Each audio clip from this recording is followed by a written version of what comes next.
New York Yankees, and that had to be a big loss. And Woody Fryman was signed and then decided to retire. Here's the first pitch of the ball game, and Martin sends it down the line in left field, and it is foul ball. Foster came over and tried the backhand. He was in foul territory at the time. He couldn't come up with it, so that's strike one on Martin as we get this ball game underway. He came right out swinging fastball. I was talking to Jerry before the game down on the bench, and he said, do you know what this guy has for a breaking ball? I said, well, all that we know is that he's a fastball slider type of guy, so he came right up there looking for something hard, and he got a fastball in the first pitch, and he was waiting for it, and he hit it hard down the left field line, and Foster almost made a pretty good play on it. Strike one to Jerry Martin. He had a good series at Houston, coming up with a home run and a couple of very important hits for the Phillies. Billy DeMar is coaching at third base. Tony Taylor at first for the Phillies. One strike on Jerry Martin, batting .278. Here's the next pitch, and it's a slider high. 1 ball, 1 strike to Martin. He'll be followed by Boa and Schmidt as the Phillies try to break their offer here at Riverfront Stadium. It's been a while. Soto lines, and here's the next pitch. It is high, fastball. 2 balls and a strike to Jerry Martin. Phillies' lead has been trimmed to 5.5 games. On this road trip, the Phillies picked up a game in the standings and now have lost 2. So actually, they're 1 game behind where they were when they left Philadelphia. Here's a fastball on the inside corner. 2-2 to Martin. I mentioned that the Phils have lost 8 straight games here at Cincinnati. 6 of those ball games have been by 1 run. And of course, last night turned out to be a 2-run ball game, but it was a 1-run game for the majority of the time. Here's the 2-2 to Martin. Swinging and a miss. He strikes him out. Gave the changeup, and Martin failed to pick it up. So Jerry strikes out to start the ball game. Brings up Larry Boa, hitting .278.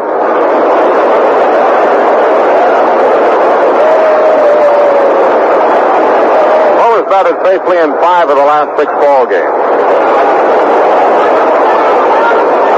Phillies had the only home run of last night's game, that mighty shot by Greg Luzinski. And in the series, head-to-head, the Phillies have out-homered the Reds 15-12. Soto lines, and here's the pitch, a fastball high, ball 1. Soto's only 21 years of age, a rookie from the Dominican Republic. He was 11-5 at Indianapolis when he was called up on the 20th of July. A 1-0 pitch to Boa is a fly ball down the right field line. It is going into the seats. Foul ball out of play. 1 ball, 1 strike on Boa. Red signed Mario Soto in 1973, but he didn't play until 1975 because of a broken elbow. Rookie right-hander lines, and the 1-1 pitch is high, 2-1.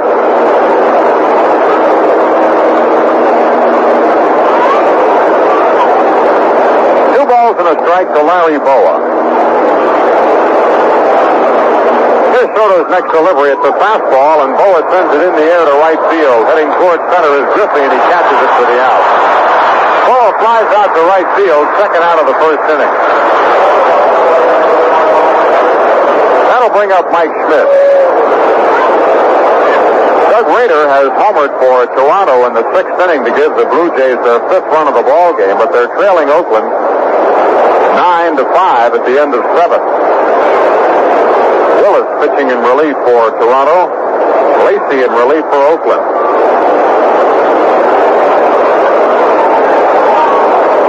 Here's Mike Schmidt. Mike batting at .278. Swing and a miss at the first pitch. He tried to check his swing, and I believe he did. He couldn't check it, so that'll be a strike.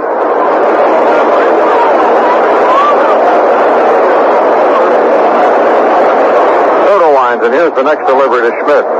This is inside.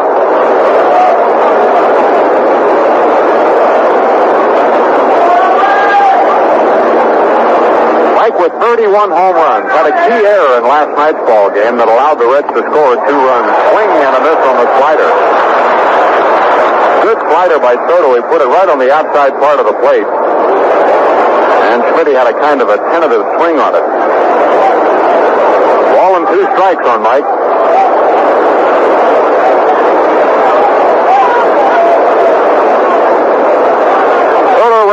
Here's the 1-2 to Schmidt. Slider again, and he just missed. He tried to put it in that same spot, but this one went just off the outside corner. So it's 2-2, and Soto, a little unhappy with that call, I believe, stops on the mound to rub up the baseball. One of the pitches that a rookie pitcher doesn't get a whole lot of times from an umpire. It looked like strike 3 called right there. I think even Schmidt was ready to walk away, but, he has to show Vargo he can throw that pitch a little more. He's looking in the dugout right now at Sparky Anderson, and Sparky's nodding his head at him to say, go ahead, throw it there again. You might get it next time. He winds. Here's the 2-2. It is high. Fastball missing, and the count runs full to Schmidt. A good slider.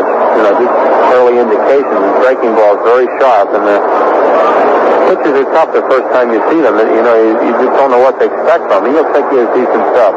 Here's the full count pitch, and Schmidt gives it a ride to left field. Way back. It is a home run into the lower deck as Mike Schmidt hits a home run into left center field, and the Phillies lead the ball game 1-0. Well, that was a 3-2 fastball right down the slot. And Mike got all that, baby. He loves to hit in this ballpark. This is his number 1 home run park. It's in Chicago, and Mike always seems to hit home runs when he comes to Cincinnati in front of all his friends, and that one was gone off the bat. And the Phillies lead it 1-0. That's the 11th career home run for Schmidt in this ballpark. There's Greg Luzinski, who hit a solo home run last night to get the Phillies up 1-0. A fastball to the bull bounces. Ball 1. Luzinski hitting at .316. Schmidt with his 32nd home run and his 77th run batted in. He and Luzinski again share team leadership in home runs. Second day in a row, the Phillies have gotten the early jump with a home run.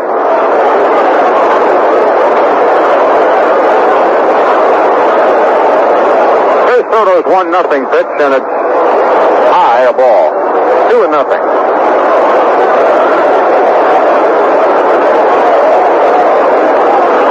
Soto almost had Schmidt struck out. Mike hung in there and hit a home run. Here's the 2-0 pitch. Fastball high, ball 3.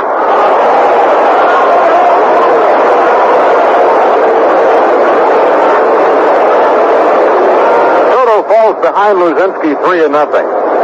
He winds, and here's his pitch. Strike. Just above the belt, 3-1. Soto has already worked 2 complete games, and he's got a good walk-strikeout ratio. 13 walks, 25 Ks. The 3-1 pitch is a changeup, but he missed with it, and that's ball 4 to Luzinski.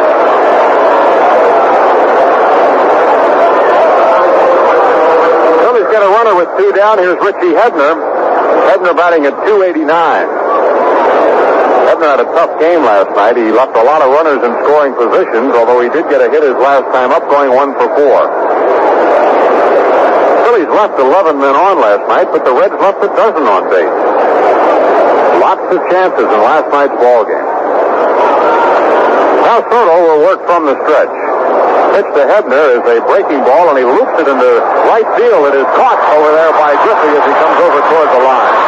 Hebner with a half swing is out. Phillies in the first inning get a run on the home run by Schmidt. 1 hit, 1 man left on base. At the end of the half inning, Phil's 1, Reds coming up. Well, the move made sense from a percentage standpoint, yet when a rookie pitcher, even a left-hander, faces Rod Carew, the odds have to be in favor of baseball's best hitter. The result seemed predictable the moment southpaw Rick Kruger took the mound in the 8th inning of a 4-4 game for his first appearance of the year in a Boston Red Sox uniform.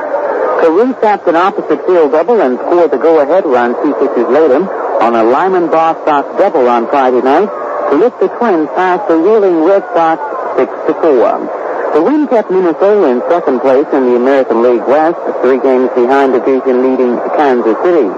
The loss, which was Boston's 8th in 9 games, dropped the Red Sox 3 games behind the New York Yankees.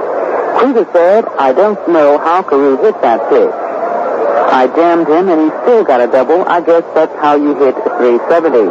Carew, whose 5th inning double had driven in 2 runs, said on the leadoff hit in the 8th, Kruger made a good pitch on me, but sometimes a guy can make a good pitch and you can still take advantage of it.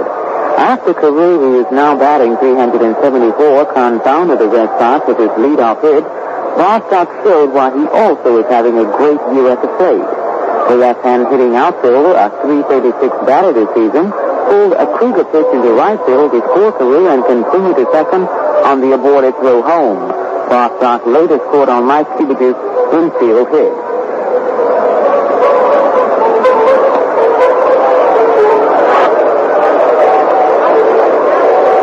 Before Pete Rose leads off the Reds' first inning, let's pause for station identification. This is the Phillies Baseball Network.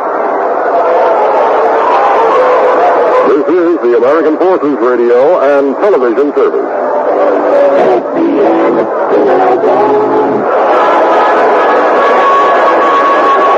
Pete Rose, Joe Morgan, and Ken Griffey to face Jim Lonborg, pitching against the Reds for the first time this year. Lonnie has won 7 straight ball games, 7 wins and 2 no decisions in his last 9 starts. And Lonnie is 5-2 lifetime against Cincinnati. Well, here's Rose batting at an even .300. Rose knocked in 2 runs last night, 1 on a single, 1 with a triple. Pete up there batting left-handed against Jim Lonborg. Lonnie winds, and here's the first pitch of the ball game, and he misses high, ball 1. Lonnie going after his 10th victory today. He's 9-3 with a 3.63 earned run average. He winds. Here's the 1-0 pitch to Rose, and it's low. 2-0. George Scherger coaches third base. Russ Nixon first base for Cincinnati. A ball gets loose in the outfield. Or not in the outfield, but it's the ball tossed back to Lonborg, and Gary Martin has to come in and get it. Martin playing in center field today as Jake McBride again bothered by that knee. John Stone back in right field, and Bob Boone back behind the plate. Lonnie winds, 2-0 pitch to Rose, inside, ball 3. You don't think the Phillies got on Tim McCarver a little bit about being thrown out of the game last night, do you? You don't think that was mentioned in the clubhouse before the game, do you? High ball 4 to Rose, and Lonborg gives him a 4-pitch walk. Yeah, I heard them getting on Timmy, and he can take it. Timmy can give it out pretty good, but he can take it too. So he got his money for it. I'll say that for him. Once he was gone, he really let Terry Tata have all $100 of it. He told us some of the things he said, and we were correct in assuming that he was not only frustrated over the strikeout, but the lack of the calls going Carlton's way. Here's Joe Morgan batting .300. Pitch on the way to Morgan is high, ball 1, and Lonnie has missed the strike zone on 5 straight pitches. Morgan and Rose both with averages right on the .300 mark. Throw to first base, and Rose is back. He stole a base last night, his 14th of the year. And believe it or not, that's a career high for Pete Rose, who is now 36 years of age. Here's the 1-0 to Morgan. Fastball, high, ball 2. And Lonnie not in the groove here at the start of this one. Mike Schmidt walks in from third base. Have a steadying word for Lonborg.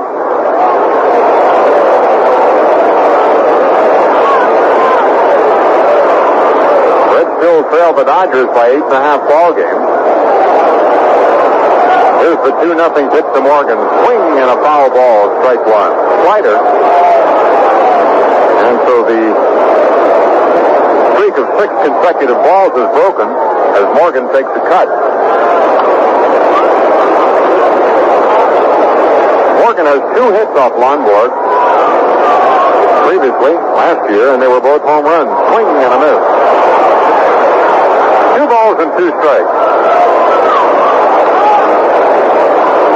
Lonnie, like a lot of veteran pitchers, will come out throwing the fastball, and he couldn't get it over, and he went to his breaking ball with Morgan here, throwing 2 straight sliders, and got Joe to swing at both of them. Lonnie stretches. Here's the 2-2 pitch, and it's a fly ball to left field. Greg Luzinski backing off, backpedaling, and he grabs it for the out. Morgan flies out to left field. Rose stays at first base. That's 1 away, and here's Ken Griffey. Griffey, the leading batter on the Reds team average-wise. He's hitting at .321, 10 home runs and 44 runs batted in. Griffey, a left-handed batter. Reds line up loaded as usual.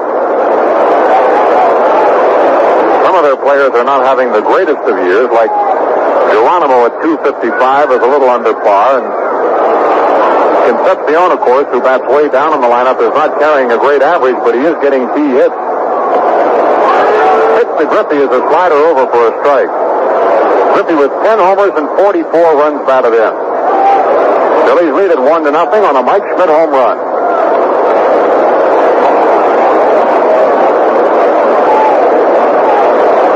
Lonnie has the sign from Boone. Here's the pitch to Griffey. It is a curveball. He misses with it.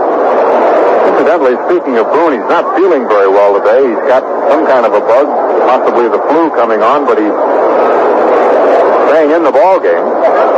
And Gene Garber is back with the team today, although I don't think he'll be used. Garber out yesterday. Here's Rose running, but Griffey fouls off the pitch. Ball and 2 strikes on Griffey. Phillies conclude this road trip here tomorrow afternoon, then they'll be back at the Vet Monday night against Atlanta. And when the Phillies get back, they'll have 20 of their final 34 games at home, only 14 on the road. So a good stretch schedule coming up for the Phillies. 1 ball, 2 strikes on Ken Griffey. Pete Rose, who started the game with a walk at first base, has 1 out. Rose is not going. It's a breaking ball, and it's punched into left field. Lazinski playing it just about right, and Griffey is out. So 2 of the left-handed batters have hit the ball the opposite way. We've got 2 down. And a big hand for George Foster. Foster is leading the National League in 4 departments. Home runs, 42. RBIs, 120. Runs scored, 99. And in slugging percentage, which we don't keep track of, but he's got the best one. Sometimes statistics can be misleading, but not in this case. This guy is really a good hitter right now. He's probably the top power hitter in the entire game, and he's really made himself into an outstanding player. Nothing the matter with his average either. It's 310. Here's a lawn-board throw to first base, chasing Rose back to the bag. He can run pretty well, too. That's one thing about him. Where Greg Luzinski will not get leg hits, George Foster will beat a ball in the dirt once in a while or get one in the hole, and he can really fly down the line. On he stretches. Here's the next pitch. It is low. 1 ball to George Foster. And when this guy came into the league, you could get him out with breaking balls all day. I mean, he was really a pathetic-looking hitter, but he's just come on so much in the last couple of years, and now he's just so dangerous every time he's up there. Here's the 1-0 pitch to him. It's a slider. He misses outside. That's the pitch he used to make him look so bad on. And Lonborg, when he has his slider, can still make him look bad on it. But for the most part, Foster will take that pitch and hit it the other way, or take it on the outside corner and not chase it. And that's why he's become such a good hitter. Boy, the Giants gave up on this guy. He was originally in the San Francisco organization. The next pitch to him is outside. Monty Lowe with a slider, low and outside. 2 balls and 1 strike. Sam Driesen is on deck. Reds moved him up and bat him 5th. They had Bench in the 5th spot last night against the left-handed pitcher, and they had Concepcion up at number 6. He's batting 8th today. Monty now steps off. It's got a mostly sunny day here in Cincinnati. It's very warm and humid, typical of weather here in Ohio at this time of the year. And one of the clouds overhead right now looks a little dark, but good chance we'll play this ball game without any interruption. Little cat and mouse between Lonborg and Foster right now. George steps out. And Rose keeps giving indications like he's going to go, and he's running more this year than ever before, and he went one time with Griffey up, and that's what Lonnie's keeping him close. He is not going, and a breaking ball spins Foster off the plate. It didn't break very much, and it was inside. Down 3-1 on Foster. This is a spot where Foster will be swinging fastball all the way, and I would think that Boone and Lonborg would give him some kind of a breaking pitch and try and make him chase it. He loves to hit the fastball, especially when he's ahead in the count like this, 3-1.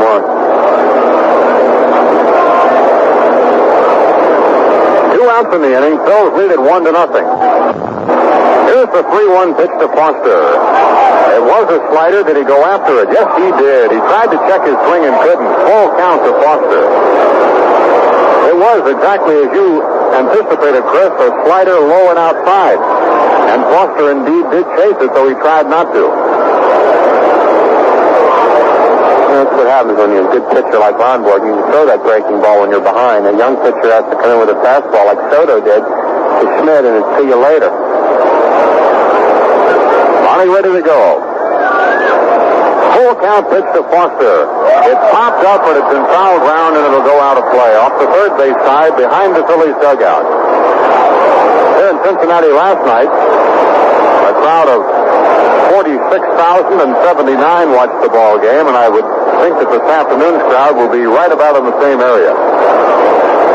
And they'll have another crowd in the 40s for tomorrow afternoon's game. And remember, the Reds are in Philadelphia this time next weekend, Friday night at 8:05, a week from tonight at 7:35, and a week from tomorrow afternoon at 1:35. Three big ones left with these world champs at the vet.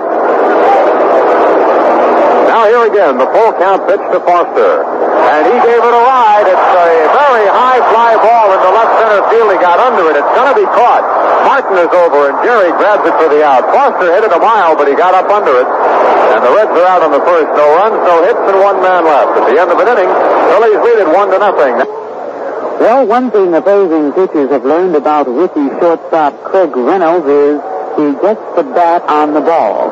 Reynolds, who has struck out only 22 times and 362 times at bat this year, and only 34 times and 497 hits to the plate last year at Charleston, banged out 2 hits, drove in 1 run, and scored twice Friday night to start the Seattle Mariners to a 4-2 come from behind victory over the Cleveland Indians.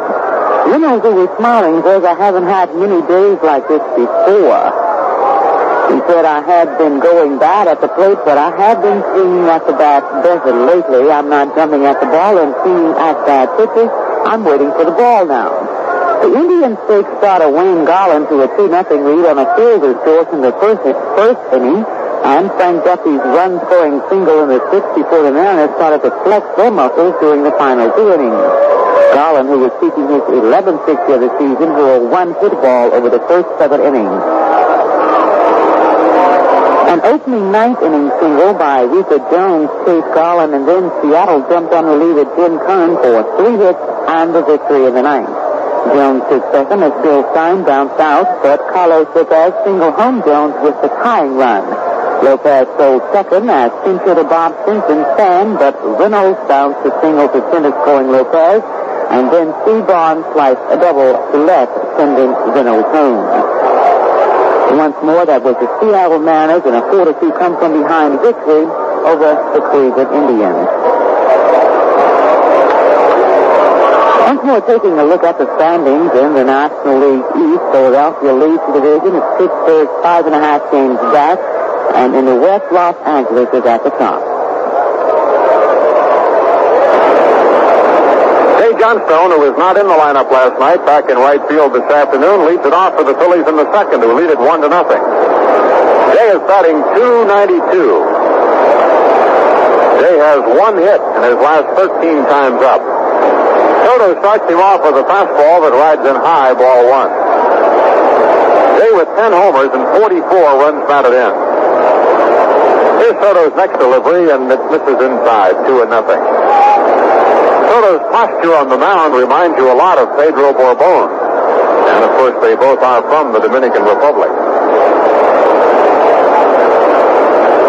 Here's Soto's 2-0 to Johnstone. He takes the cut and fouls it off. 2-1.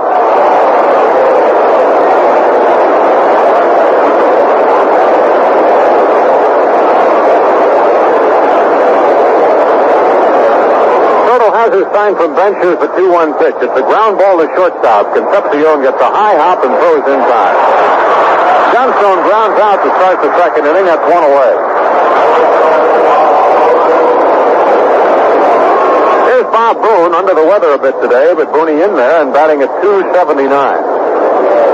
Bob did not get in last night's game after Timmy McCarver was tossed out. Larry Foote came in to do the catching.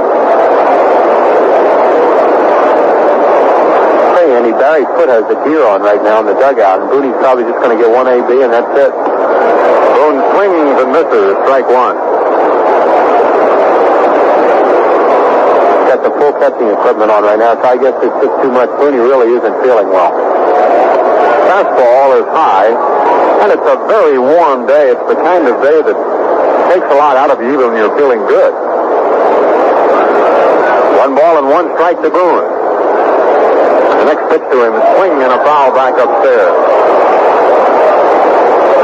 Ken Coleman and Maury Wills are broadcasting this game as a backup game for the game of the week today. And on television in Philadelphia, of course. Our own crew working it on Channel 17. Here's a breaking ball. Boone pops it up. This goes foul out of play. And is into the booth just to the right of Callis and Ashford. Ball and 2 strikes on Boone.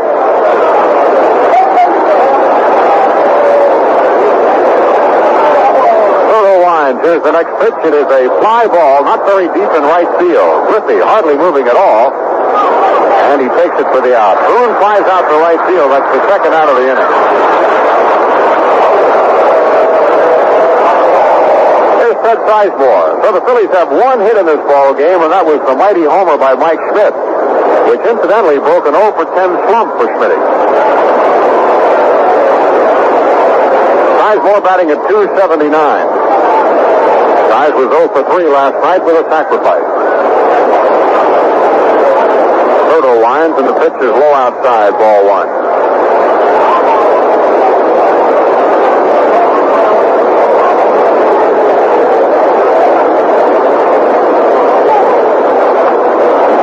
Swing and a foul back. 1 ball and 1 strike. I see John Seeger, Phillies trainer down there with Boone right now in the dugout. They're kind of talking it over to see whether or not Boone's going to be able to make it the rest of the day. He really looks ahead. Size tries to bunt but fails to get it. That's a strike. And Foote is going ahead and putting on the rest of the gear. He had the shin guards on, and now he's putting the chest protector on. And Boone has his glove, and he's heading for the clubhouse with Seeger. So Boone is done for the day, and Larry Foote will take over. Here's the 1-2 pitch to Sizemore. He loops it down the right field line. It's going out of play.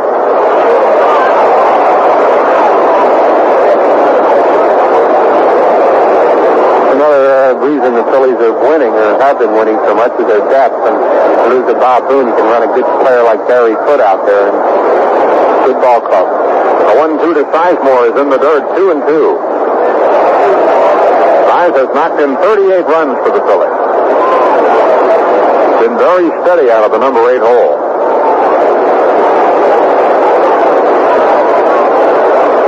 It took the Phillies quite a while this year to get things straightened away with their lineups and with their positions. Here's Sizemore stroking one into left field, but Foster is right there, and he catches it for the out. Phillies have been hitting him right out, everybody, today. Phillies retired 1-2-3 in the second. At the end of 1.5, it's 1-0 Phillies. Taking a look at individual leaders in the American League, at batting, it's Carew of Minnesota at .374, Bostock of Minnesota at .338. Richards of New York has a .336, Singleton of Baltimore .332, and Ellis Johnson of Chicago a .322. The runs batted in the American League, Heisel of Minnesota has 101, Bonds of California has 93, Hobson of Boston has 92, Thompson of Detroit has 90, and Meadows of New York has 86. For home runs, Bonds of California has 31, Rice of Boston has 30, Scott of Boston has 30, Meadows of New York 30, Gamble in Chicago 26, Zick of Chicago also 26. Over the National League in the batting, Parker of Pittsburgh at .345, it's Stinnett of Pittsburgh at .336, Simons of St. Louis at .334, Templeton of St. Louis at .323, Griffey of Cincinnati .321. For runs batted in the National League, George Foster of Cincinnati at .120, Lazinski of Philadelphia has .105, Ron Fay of Los Angeles .97, Jeff Burroughs of Atlanta .94, Johnny Bench of Cincinnati .92. And for home runs, it's George Foster of Cincinnati at .42, Burroughs of Atlanta at .33, Lazinski of Philadelphia has .32, Smith of Philadelphia 30, and Bench of Cincinnati has 27.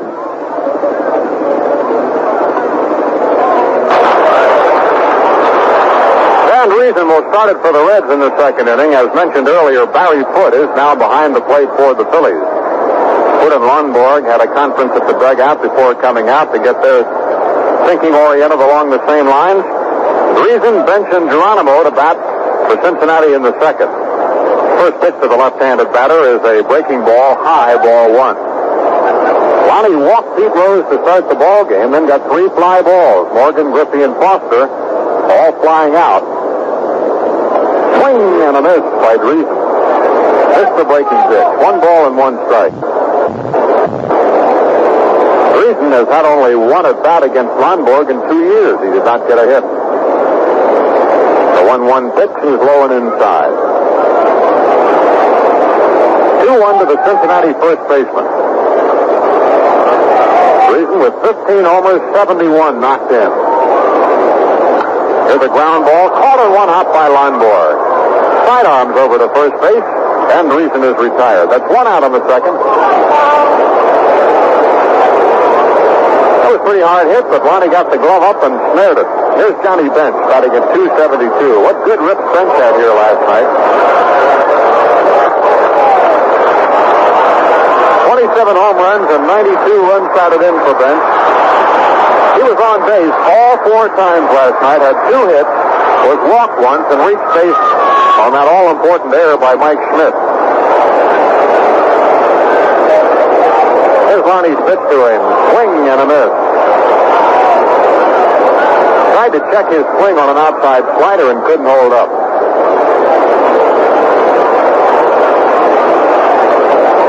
Lonnie comes with a fastball, misses inside. 1 ball and 1 strike.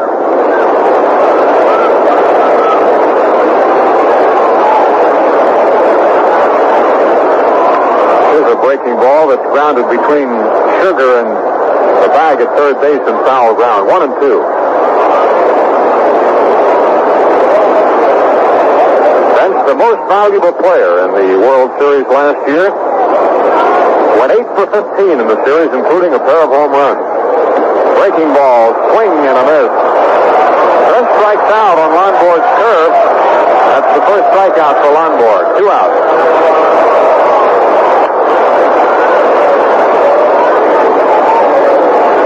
Next up, Cesar Geronimo, hitting at .255.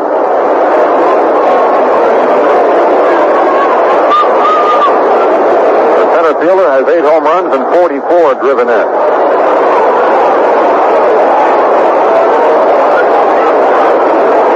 He's trying to move Johnstone over a little more towards the line. Geronimo likes to pull the ball that way when he does get a pitch in, and they moved over a little bit. Breaking ball is high, ball 1 to Geronimo.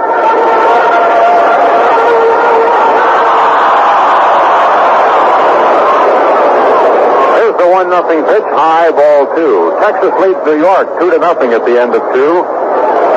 Hargrove homered for Texas in the first with nobody on his 13th. That's Bert Blyleven against Mike Torres. Here is a 1-hopper that's snared by Sizemore moving toward the bag, and he throws over to first in time for the out. Geronimo grounds out, and the Reds retired in the second inning. At the end of 2, Phillies lead at 1-0. All-Americans Brian Goodell and Joe Bottom have set world swimming records in the first day of U.S. East Germany meet in East Berlin. The competition is viewed as a head-to-head showdown over who is the number 1 country in swimming. After Bottom snatched away Mark Spitz's last world record with a time of 54 1/1800 seconds in the 100-meter butterfly, Goodell bettered his own world mark in the 400-meter freestyle with a time of 3 minutes, 51 5600 seconds. Former U.S. Open and Wimbledon tennis champion Arthur Ashe says he has withdrawn from this year's U.S. Open that starts next Wednesday in New York. Ashe cited recurring problems with his left heel as the reason for his withdrawal. He said the heel has been bothering him apparently because he has tried to do too much too soon following an operation on it. But he added that the prognosis is good and he hopes to make a finish comeback next year. The 34-year-old Ashe won his first U.S. Open in 1968 as an amateur, then again in 1969 as a pro. The Phillies have 17 games at the Vet in September and early October as the Eastern Division pennant race really heats up. These Reds will be in Friday, Saturday, and Sunday, September 2nd, 3rd, and 4th. Friday, Saturday, and Sunday, September 9th, 10th, and 11th. And Sunday the 11th is going to be school bag day when the St. Louis Cardinals are in town. A free Phillies school bag for all kids 14 or under.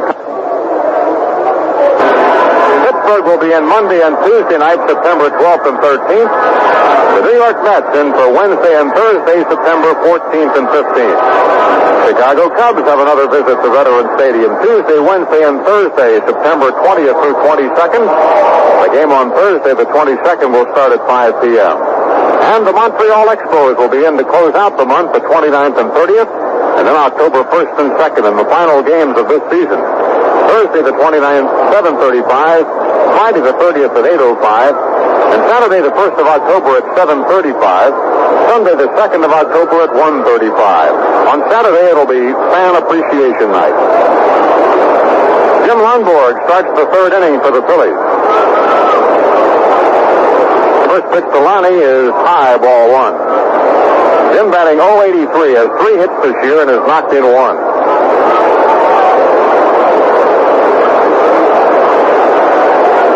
Here's Soto's next delivery, and Lonnie fouls it to the screen. 1 ball, 1 strike. Going into the 9th inning at Toronto, Oakland leads 9-8. Chuck Baer pitching in relief for the A's. And Mike Willis pitching in relief for Toronto, low and outside a ball. Doug Rader has the game's only home run, surprisingly enough. That was his 13th. 2 balls and a strike to Lundborg, leading off the third for the Phillies, who lead it 1-0.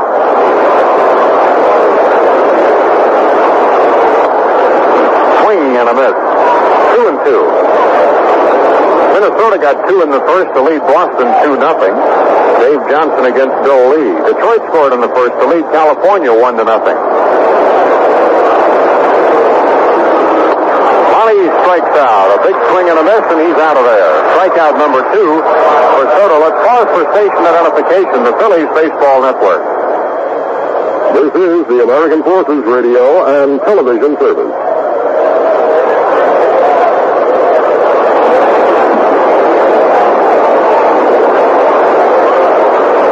Gary Martin, who struck out to start the ball game, will bat. That game is over at Toronto, and the A's hang on to win it 9-8. Doc Medich, the winner. Going outside to Martin, ball 1. Dave Lemanchek is the loser. We had Jim Clancy listed as the starter in that game, but it's probable that Lemanchek was the starter. 23,651 watched that game. Here's a strike over. 1 ball, 1 strike to Martin. That was a noon start at Toronto today. The 1-1 to Martin, and it's a ground ball, but it's right at Joe Morgan, the second baseman, and he throws him out easily. Martin grounds out, 2 outs in the third inning, and Larry Bowe will bat.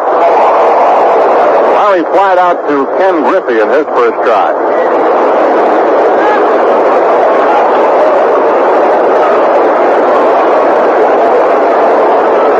Phillies and the Reds have played some great baseball over the last couple of years. I was talking about it with Danny Ozark before the ball game. This is my second year, of course, and it's easy to think back to those games last year, but Danny was recalling that ever since he has taken over this job, the series between the Phillies and the Reds has been as exciting as any in baseball. Here's a fly ball to shallow center field. It's going to drop for a hit. Geronimo came on hard, at first believing he had a chance to catch it, but then he put on the brakes as to keep the ball from bouncing over his head. So it's a single to center field for Boa.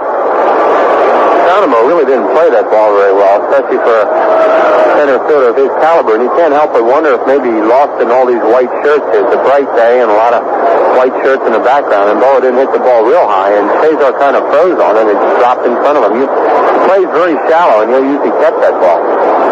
That's the first single for the Phillies. The only other hit they've had is the homer by Mike Schmidt. And here's Mike at the plate right now. Got his 32nd. A shot to left center in the lower deck his first time out. The lower deck here is a great deal higher than the lower deck in Philadelphia. Low ball 1 to Mike Schmidt. I tell you, the lower deck here is equivalent to the second tier of seats in Philadelphia. They do have a little lower porch of a seating area in right field, but not in left. Here's a throw to first base, and Bullitt scampers back. He had to hurry. I honestly think that ball Greg Luzinski hit last night would have been in the orange seats in Philadelphia in the upper deck, and that no one has ever reached that area with a fair ball. Greg did it with a foul ball one night, and that thing he hit last night. Everybody's still talking about it today. Soto stretches. And here's a strike on the outside corner. 1 ball, 1 strike to Mike Schmidt. Sunny day at Riverfront Stadium in Cincinnati. Reds always play just like the Phillies. They had a game rained out here one time. It was the second end of a doubleheader. Aside from that, they have always played baseball. Go to first base, and the ball gets away, but not far enough for Boa to advance. It just trickled over to the coach's box. Reason over there in a hurry to pick it up, and Boa, who had gone back into the bag, had no chance to advance. Soto has kind of a wild move at first. He looks like he's completely out of control when he throws the thing. He gets the ball over there in a hurry, but he really has Dan Dreesen dancing around for his throws.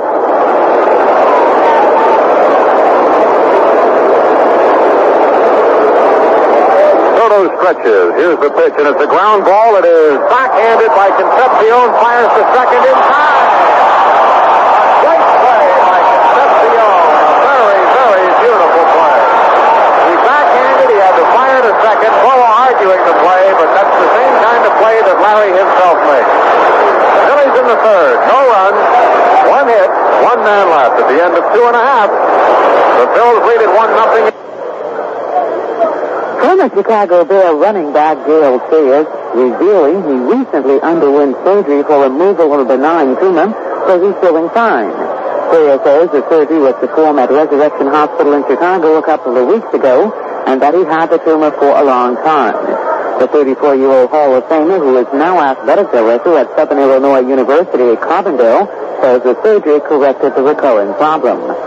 And an American doctor won a bronze medal at the World Rowing Championships in Amsterdam today in the lightweight single scull competition. Larry Koskaski placed third in the races conducted under perfect windless conditions.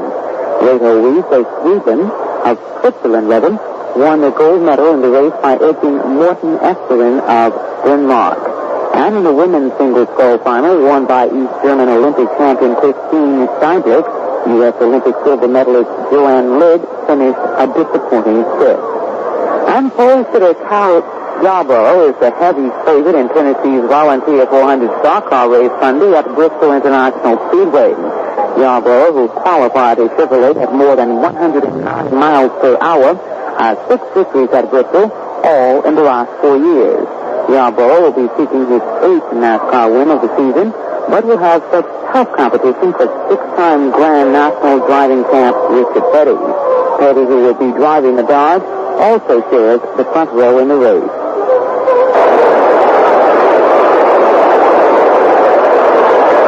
Dave Concepcion will start for the Reds. He got a good hand as he came to the plate. Television replay showed that there was not an out at second base, but it was a great play. Here's a strike to Concepcion, batting .273. Looked like Boa was safe, but it's such a great play. I think the umpires get caught up in the emotion of a play like that as well as the rest of it. Pitch is missing outside. 1 ball and 1 strike. Concepcion will be followed by the pitcher Soto and Pete Rose. Here's the 1-1, a breaking ball high outside. 2-1 the count to Concepcion. 7 homers and 46 runs batted in. Concepcion does not always bat out of the number 8 spot. Here's a ground ball. Schmidt picks it up. He had a little trouble with it. Throws it across in time for the out. He was flying in. The ball was not that hard hit, but it did pop out of his glove. Schmidt corralled it in his stomach and threw him out. 1 out in the 3rd. Here's Mario Soto. 1 hit and 10 times up.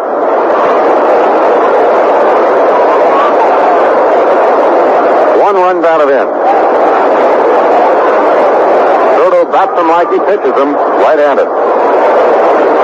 Lundborg's pitch, and it's popped up. It'll be playable in the infield. Larry Boa and Sizemore both after it. It's Boa's play, and Larry takes it for the out.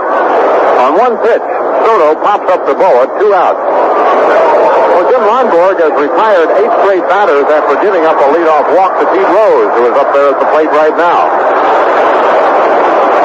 Not like that game Lonnie pitched in Montreal a couple weeks ago where he had the rain delay, came out and walked a couple guys, a 3-run home run the first inning, then settled down. He would do that a lot. He'll have shaky first innings, and it's not unusual for veteran pitchers. Sometimes it will take him an inning to settle down or a couple batters, and he's throwing well. Here's Rose with that peekaboo style, and the pitch misses inside, so Lonnie has given Rose 5 straight balls. Walked him on 4 pitches his first time up.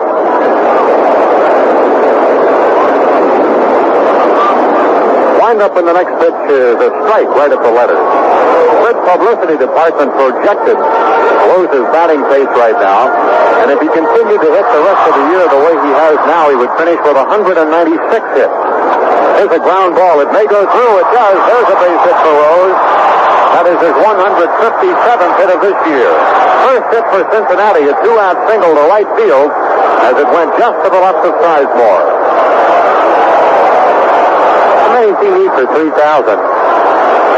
Not that many, I don't believe. That certainly is one of his career goals. I think he'll have a shot at it next year, if I'm not mistaken. Yeah, well, if there's ever a guy in baseball, it should be in that select group, it's Pete Rose. He's a tremendous hitter, and it's a very exciting day when he hits that 3,000 mark. That's a much coveted area for a baseball player. Here's Joe Morgan at the plate. Pitch on the way to Morgan is a breaking ball, high ball 1. Morgan flied out to left field.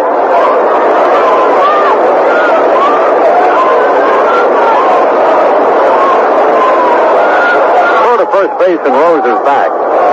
He's going along at a 200 hit year pace for a long time. I think there was just 1 year where he didn't get his 200 out of the last 8 or 9. He's just so consistent. He's had 8 years at 200. Lonborg puts one in at the belt. 1 ball, 1 strike to Morgan. Joe batting .299 after flying out to left field in his first at bat. Here's a breaking ball, and it bounces away from Foote. And Rose will go to second base and take a turn. The ball bounced into the dirt. It wasn't Foote's fault. That'll be a wild pitch on Lonborg. Rose to second with 2 outs. 2 balls and a strike to count on Morgan.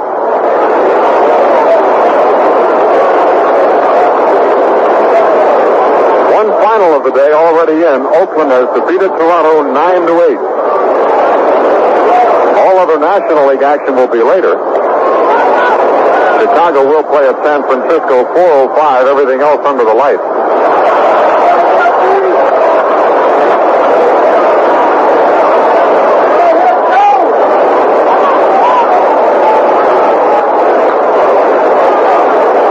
There's a breaking ball to Morgan and a tie 3-1.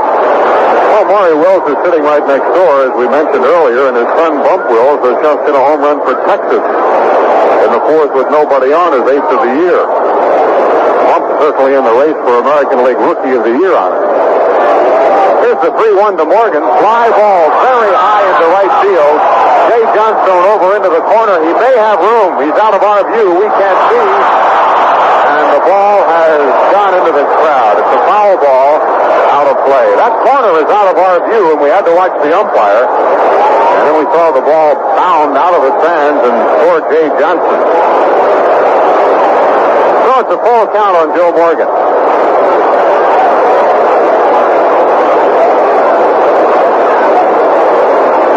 Harry Foote out to have a word with Lonborg. Chris, you walked over to take a look at that on the replay. What did it show? They didn't show one. We'll never know what happened down there in that corner where we can't see. Well, I've seen every play this year, but not that one. Yeah. 3 balls and 2 strikes on Morgan.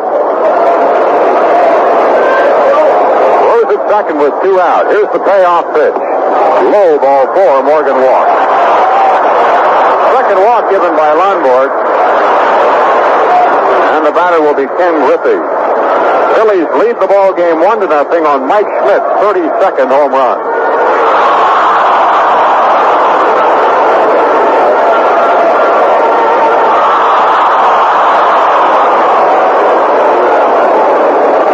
With that home run by Wills, Texas leads New York 3-0. Texas still batting in the top of the 4th inning. Mike Hargrove had also hit a home run for Texas. Here's Griffey, who flied out to left field. Runners at first and second with 2 down. Pitch on the way to Griffey. A ground ball that is foul beyond first base. Strike 1 to Griffey. I'd like to send along our best wishes to Jack Walsh.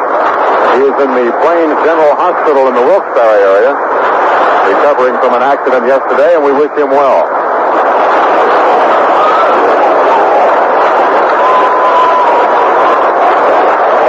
One strike on Griffey.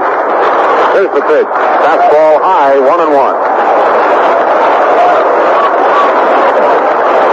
So the Reds mount a threat after Concepcion grounded out and Soto popped out on one pitch. Rose singled, went to second on a wild pitch, and Morgan walked. The 1-1 to Griffey. Just a little high. 2-1. Later in the National League, Pittsburgh at San Diego, St. Louis at Los Angeles, and late this afternoon, Chicago at San Francisco, as the other Eastern contenders will all know about the Phillies' results by the time they play their ball game. The 2-1 to Griffey is in for a strike call. Breaking ball, and Lonnie got it in. 2-2. Wood came up wanting to throw to first base, but Hebner is not holding him on with the left-handed batter.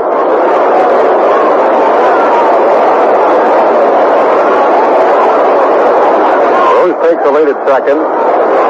Morgan is off at first with Hebner playing back. Here's the 2-2 to Griffey. High, a breaking ball, missing in a full count.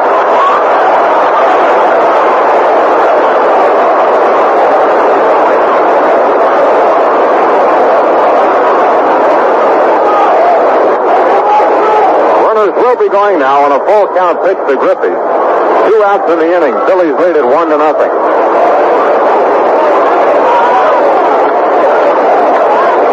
Taking a long time here. Now he's got his sign from Foot. There they go, and here's the pitch. High, ball 4. He didn't miss by much, but it's a base on balls, and the Reds have him loaded for George Foster.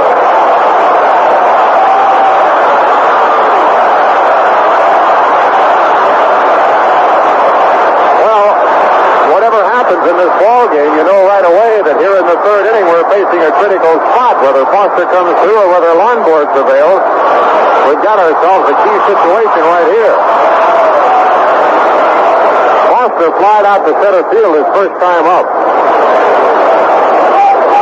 Tough spot for Lonnie. He's facing the guy who has driven in more runs than anybody else in the league this year and hit more home runs. Lonborg will work for the stretch. Pitch on the way to Foster. Very high. Ball 1. Foot had to leap up, and he just caught that ball. The changeup he just threw George Foster. Luckily that pitch was so slow because it gave Foot time to leap up and catch it, or else that had been a fastball. No way he would have gotten that as high as it was. It was lucky it was a straight change. Lonnie stretches.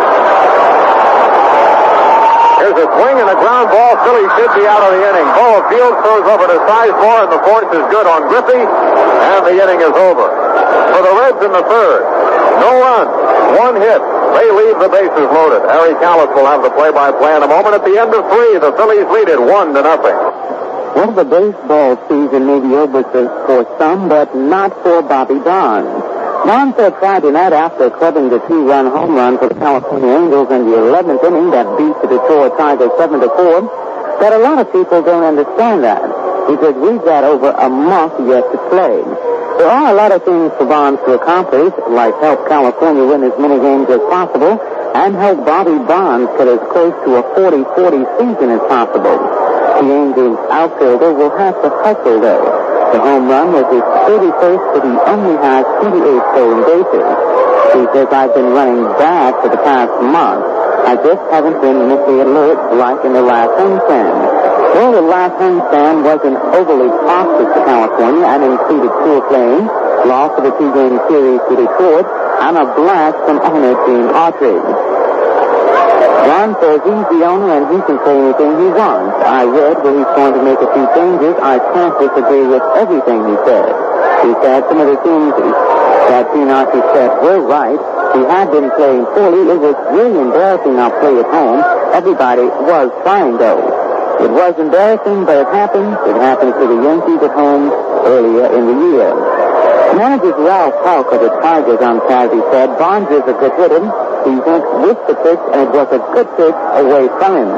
He said, we helped too. We made some bad plays, which we haven't been doing lately.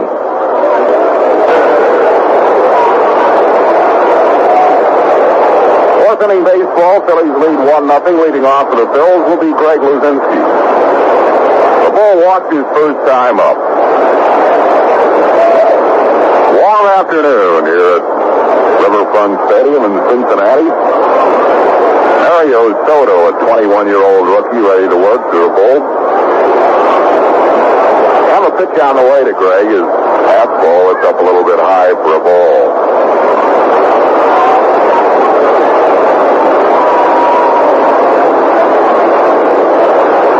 Wind up by Soto, 1-0 pitch. Change, grounded to third baseman Pete Rose. He gloves and throws, and Luzinski is out, one down. Bring on Richie Hebner, who lined out to right his first time up. Phillies run coming on a Mike Schmidt home run in the first inning.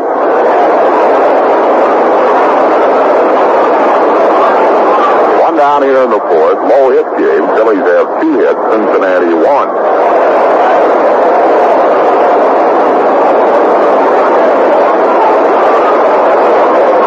Soto winds. Here's the pitch to Hebner. A fastball is high for a ball. Soto features a fastball, slider, and straight change.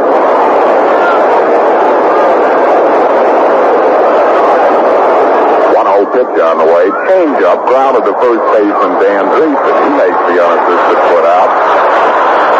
2 down for the Phils in the fourth. That'll bring on Jay Johnstone. Jay grounded out, short first, his first time up. The thing that I've been impressed with him so far, Harry, is he gets the ball over the plate. You know, you haven't seen this guy at all, and he's a young kid, 21 years old, and I think he might be a little awestruck in the big leagues, especially facing the Phillies lineup. He throws his 3 pitches over, and he's not afraid to throw that changeup either. He's gotten about 3 or 4 outs now with a changeup. 2 outs in this inning coming on changes. Luzinski and Richie Hebner. There's a pitch on the way to Johnstone. A change is high for a ball. 1-0 to count to Jay. 1-0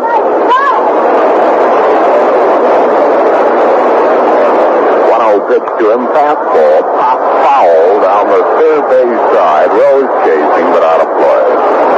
Call him a strike to Johnstone. Well, the Phillies haven't won one in this ballpark in quite some time.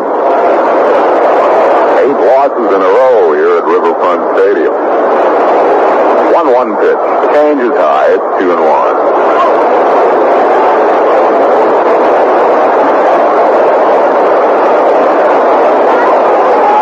Here's Soto's 2-1 pitch. Fastball high off the glove of John Benson. Back to the base of the screen. 3 balls and a strike to count to Jay. Ferry's foot waiting on deck.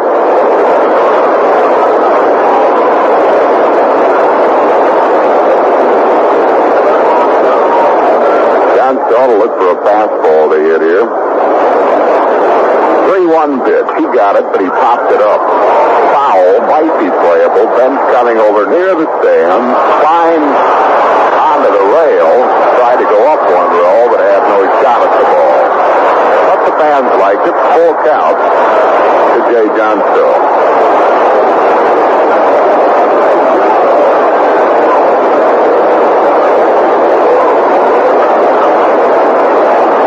Outs, nobody on base. Fourth inning.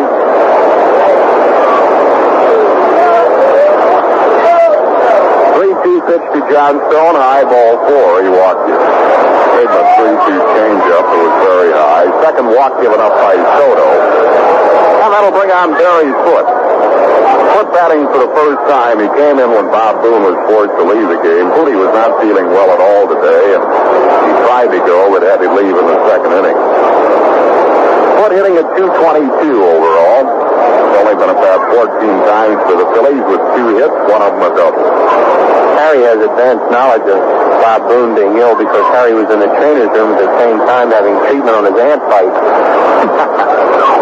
That is correct, Chris. The pitch is low for a ball. Still itchy, huh? Well, they're beginning to clear up. Looks like you have acne on your leg. 1-0 pitch on the way is high, ball 2, 2-0. We're getting to clear up all right. Clear up to my back. Phillies assistant trainer Jeff Cooper has been doing that yeoman's work on Harry's injury. People have no idea how tough it is to go through this league like this, month after month, with torturous schedule. Be attacked by man-eating ants, things like that. Killer ants. You know, it's tough. It really is. Nobody said it'd be easy, Will. Larry Shepard, the pitching coach, is out to talk to Mario Soto. Now he comes back to the dugout. 2-0 the count to Barry Foote with Johnstone at first base and 2 outs. People ought to sit at home try and practice calling a game while you're scratching your legs sometimes. I announce injuries, Chris. You're a gamer. Yeah. Now the stretch by Soto. The 2-0 pitch, swing and a drive into right center field. It's going to fall for a hit. Johnstone on his way to third base. And the Phillies have runners at first and third as Barry Foote singles to right center field. That'll bring on Ted Sizemore. Size hit the ball sharply his first time up, lined out to George Foster in left field. Jay Johnstone at third base, Barry Foote at first base, 2 outs. That's the Phillies' third hit off Mario Soto.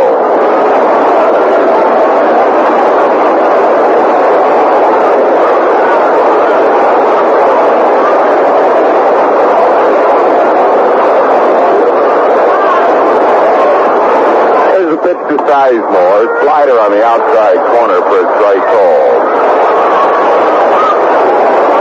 Strike the count to Ted Sizemore.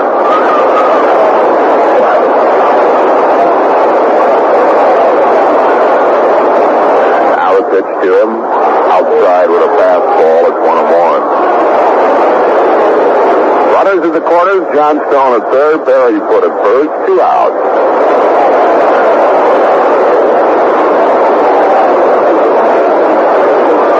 Pitch to Ted. Swings and he misses with a slider. Ball and 2 strikes to Ted Sizemore.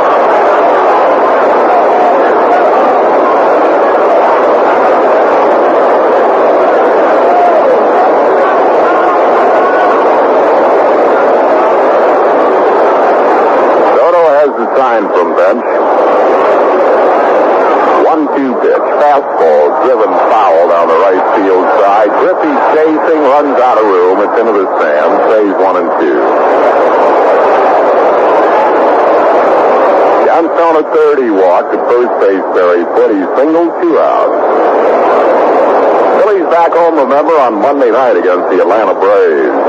Braves in Monday, Tuesday, and Wednesday nights. Plenty of good tickets remain. 7:35 start time for all of those games. 1-2 pitch to Ted. Swing and a nubbing ground foul off the end of his bat. Sizemore is going for wide pitches. The first called strike on him was a slider that appeared to be away, and Soto's keeping the ball away from him, and the guy's not taking a chance of being run up. So the first base put it back in plenty of time.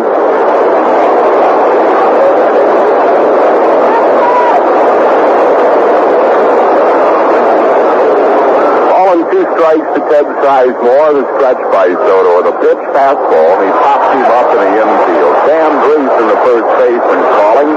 He puts it away, and the Phillies are down in the 4th inning. No runs, 1 hit, no errors, 2 left at the end of 3.5. Phillies 1, Cincinnati nothing. A dramatic transformation is underway in American sports, with soccer gaining an awesome momentum as the nation's fastest growing sport. Sunday's Soccer Bowl championship game in Portland between the New York Cosmos and the Seattle Sounders emphasizes how far the game has come in popularity in recent years. It's expected that every seat will be full and a large audience will watch the championship on national television. Cosmo goalie Seth Messing has observed that everywhere one drives these days, the kids are kicking around a soccer ball. 2 years ago, about half a million youngsters were into soccer in school and college teams. Now that number stands upwards of 830,000, and it is rapidly rising. California had about 8,000 soccer players in 1970, and by 1975 there were 114,000.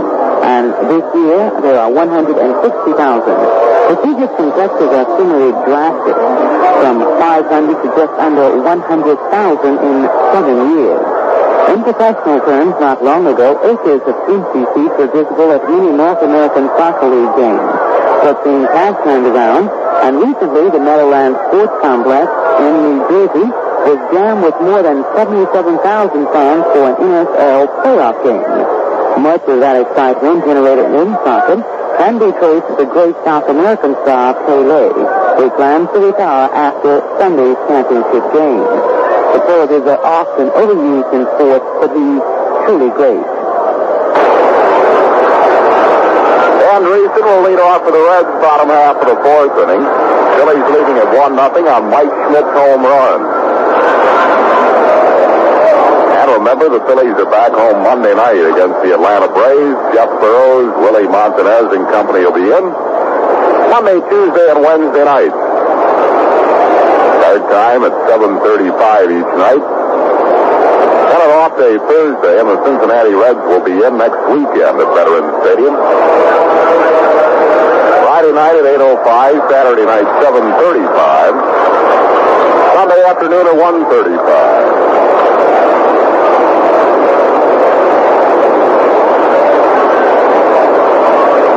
Andreessen leading off. Hit a sharp ground ball back at Lombard his first time off. Breaking ball is over for a strike call. One strike to count to Dreesen. Lombard's pitch on the way. Another breaking ball, swinging a foul tip. And it's 0-2. Oakland beat Toronto this afternoon, 9-8, a final score. Doc Medich won it. Dave Romanchek took the loss. Doug Rader homered, his 13th of the year. Here's the pitch on the way. Swings and he fouls off a breaking ball. Stays 0-2.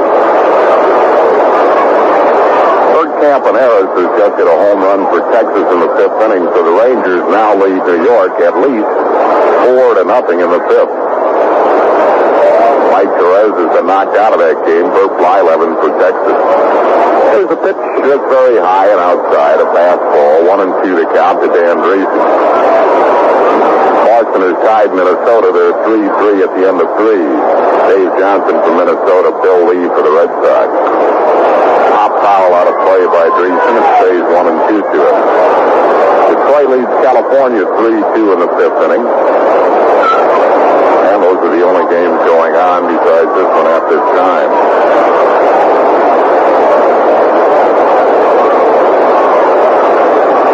Here's the pitch to Dreesen. It's high and away for a ball. 2-2 to count to Dan Dreesen, leading off Cincinnati's fourth.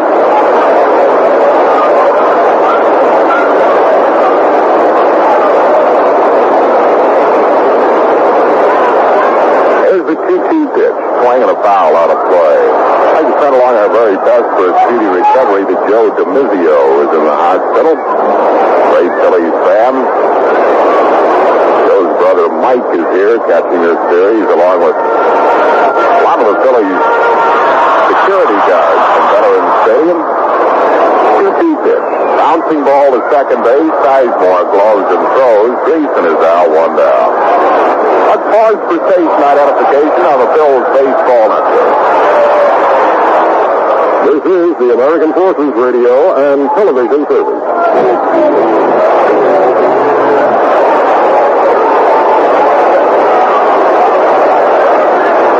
Here's John Bench. He went down swinging his first time up. Security guards, Jerry Sapolsky, Frank Reagan, Pat Donnelly, Dave Camizio are all here. Cheering for the Phils. One out, no base runners as John Bench steps up. Sheldon's Lombard's pitch to him is outside for a ball. 1-0 the count. To John Bench with one down.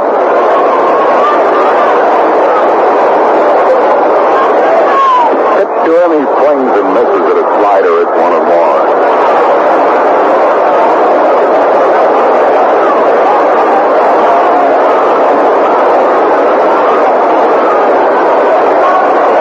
Lombard's 1-1 pitch. Slider that just missed outside. It's 2-1. Tommy Helms and Butch Hobson hitting back-to-back home runs at Boston. That ties a major league record. Here's the 2-1 pitch.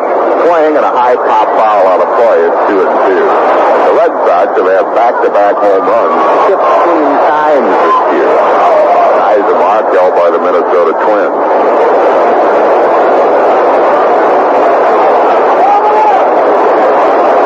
2-2 to John Bench with one down.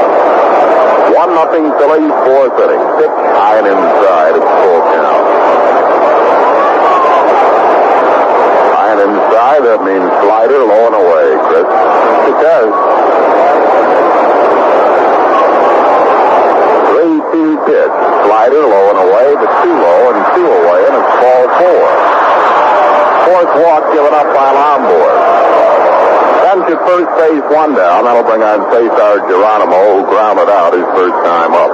Seems easy up there, isn't Harry? Too bad Bench didn't know that was coming, right? Well, of course, a lot of pitchers you see, high and tight is followed by low and away. Well, Lombard has such good control on that slider, too, you know. The hitter can even know it's coming, but he can put it in such a good spot like he almost did there. It's almost unhittable. And that pitch is just about an inch away from being an unhittable pitch. Here's the pitch to Geronimo. Pitch out, nothing on. John Bench uses the element of surprise to steal, but he didn't have much of a lead there. 1-0 to count to Geronimo. Bench at first, one down.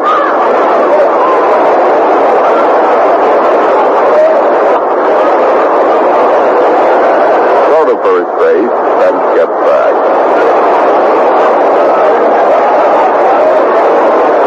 1-0 Phillies run cutting on a Mike Schmidt home run. Fourth inning. Pitch to Geronimo. Fastball is high and it's 2-0. Unusual for Lombard to walk this many. Lombard had walked only 27 in 120 innings coming into this game. He's given up 4 walks. There's the 2-0 pitch. Breaking ball on the inside corner for a strike call. It's 2-1 to Cesar Geronimo.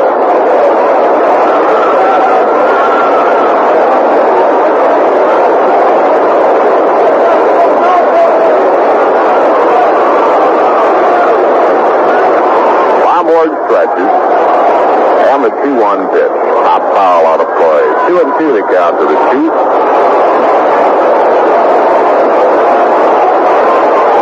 Game of the series here tomorrow afternoon. Randy Lurch will be going for the Phils against Paul Moscow, a couple of rookies.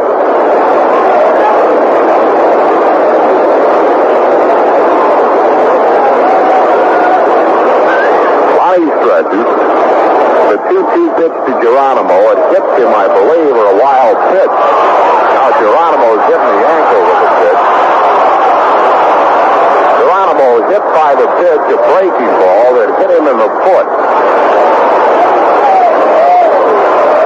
So Cincinnati has 2 men on base, 1 out. That'll bring on Dave Concepcion. Lombard unusually wild today. 4 walks and a hit batsman. Concepcion grounded out his first time up. Johnny Bench at second base. Cesar Geronimo at first base, 1 out.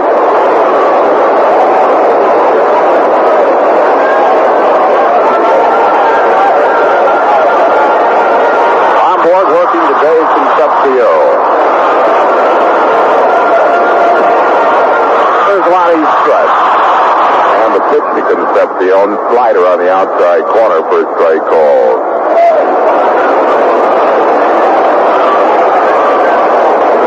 Lonnie pitched out of bases loaded trouble in the last inning, getting Foster on a ground ball. Pitch on the way. Swing ground ball, hit to short, could be two to size one, relay. Yes, they turned the double play. Dave Concepcion grounds into a double play. Strong relay throw by Ted Sizemore. For Cincinnati in the fourth, no runs, no hits, no errors, and one left. And at the end of four, it's Bills 1, Reds nothing. Former Los Angeles Rams tight end Bob Klein is signing with the San Diego Chargers under a National Football League agreement announced Friday night by Chargers coach Tommy Soto. Soto is in Oakland for tonight's National Football League preseason game between the Chargers and the Super Bowl champion Oakland Raiders. He said it's his understanding that Klein, a premier player who spent 8 seasons with the Rams, will play in San Diego at an extension of his Los Angeles contract. The Chargers recently obtained negotiation title for the 235-pound Klein from the Rams for a draft choice they were to surrender only if they succeeded in signing Klein, a former Southern Cal standout. Back in February, Klein announced plans to retire from football to devote time to his real estate business. But those plans apparently changed when Klein met last week with Charger President Eugene Klein in Beverly Hills, California.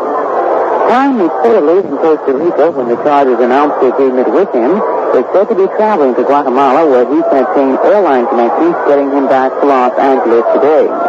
Klein will be arriving on the Charger roster at a time when their strength at tight end is succeeded by a knee injury suffered by Pat Caron. The only other full-time tight end is Chuck Bradley, who starts at that position in tonight's game.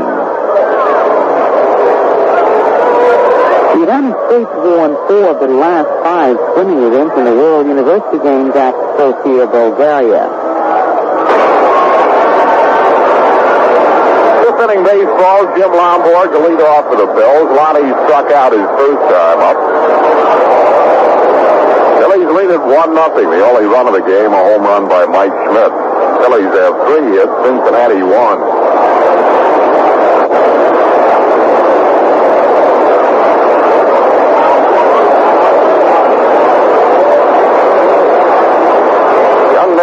Soto, 21 years old, just turned 21. Feds got him from a construction gang in the Dominican Republic. Paid him $1,000 to sign. Here's the pitch to Lomborg. Fastball high and inside for a ball.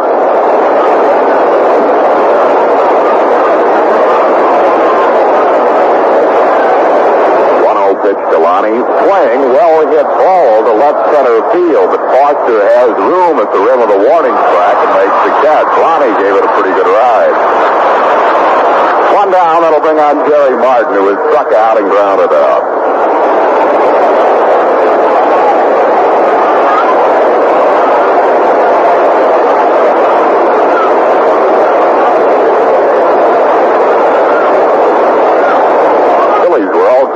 Pick up publicity man Chris Wheeler from a construction gang, or was it construction gang?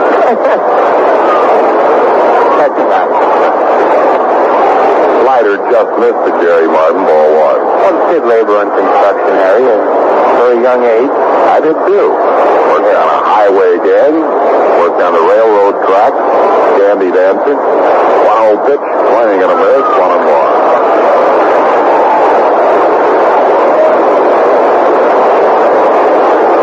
The only thing you did on the railroad was head for the club car. No. I spent a summer on the track.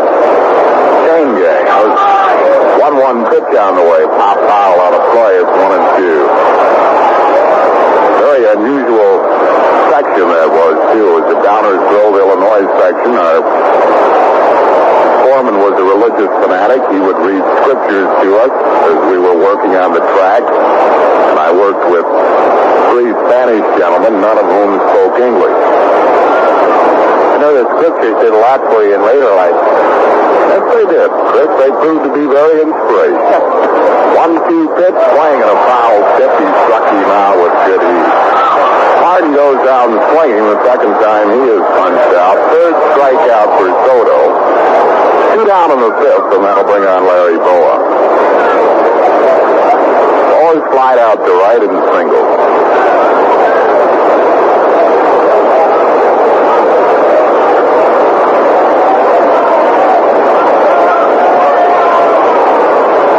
Soto winds the pitch to Larry Boa, is inside for a ball. Greg Nettles has just homered at Yankee Stadium in the fifth, was not on his 31st of the year.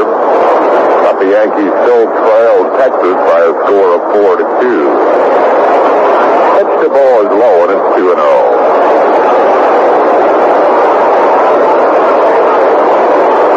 2-0 to count to Larry Boa with 2 outs. Pitch to him is high, ball 3-0.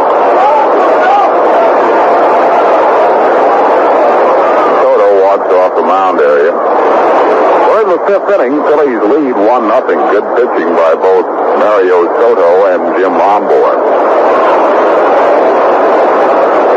Who's the last National League pitcher to strike out 300 batters in a season? It's a scoreboard stumper.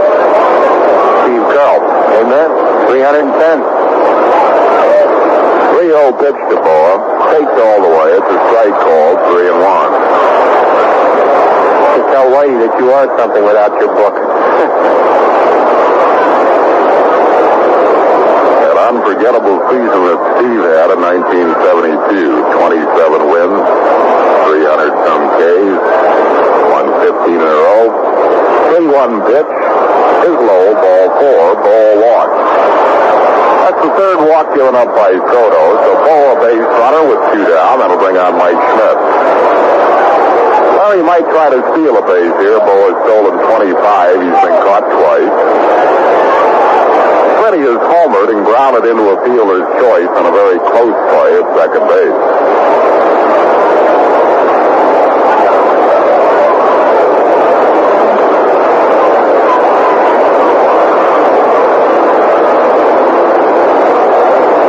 Here's a stretch by Soto. And the pitch to Mike, swinging a pop foul down the first base side. Dan Driesen giving chase, but he runs out of room. It's 3 rows back.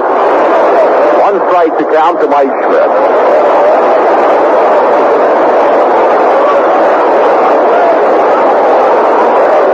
1-0 ball game, 5th inning.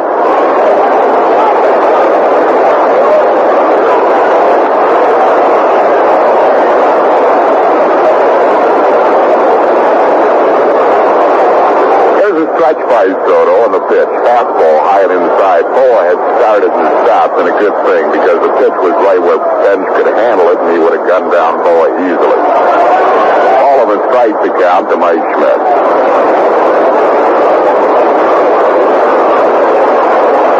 Go to first base, and Boa gets back.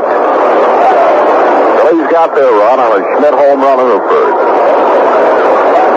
We're in the fifth, 1-0.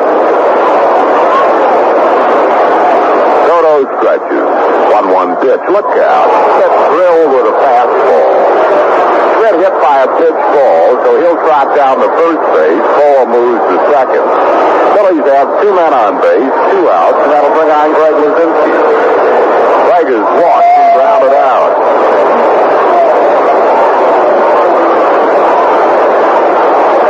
Both Lonborg and Soto have put men on base with walks.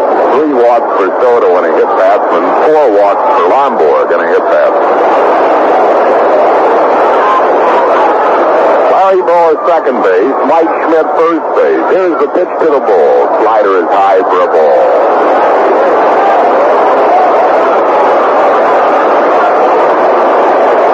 1-0 to count to Greg. Now the pitch to Luzinski, swinging a high towering fly ball, but it's a foul ball to left field. Well hit, but foul. Into the seats, foul by about 30 feet. Ball on a strike to count to Greg Luzinski. Ball moves off second, Schmidt off first with 2 outs.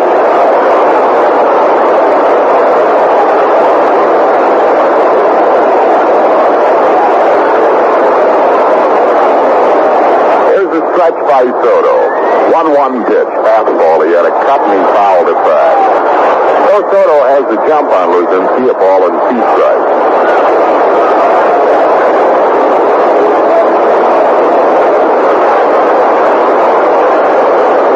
Cincinnati does not shade the ball around to pull as much as other clubs.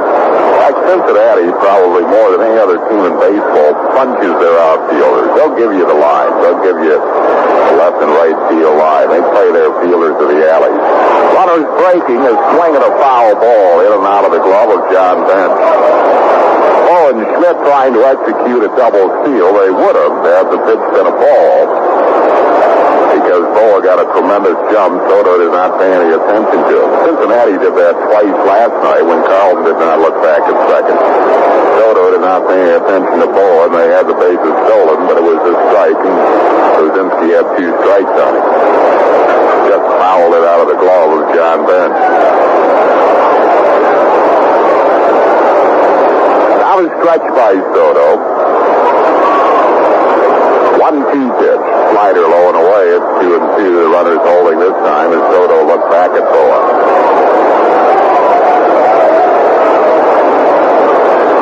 2 balls and 2 strikes to count to the ball. 2 men on base, 2 out.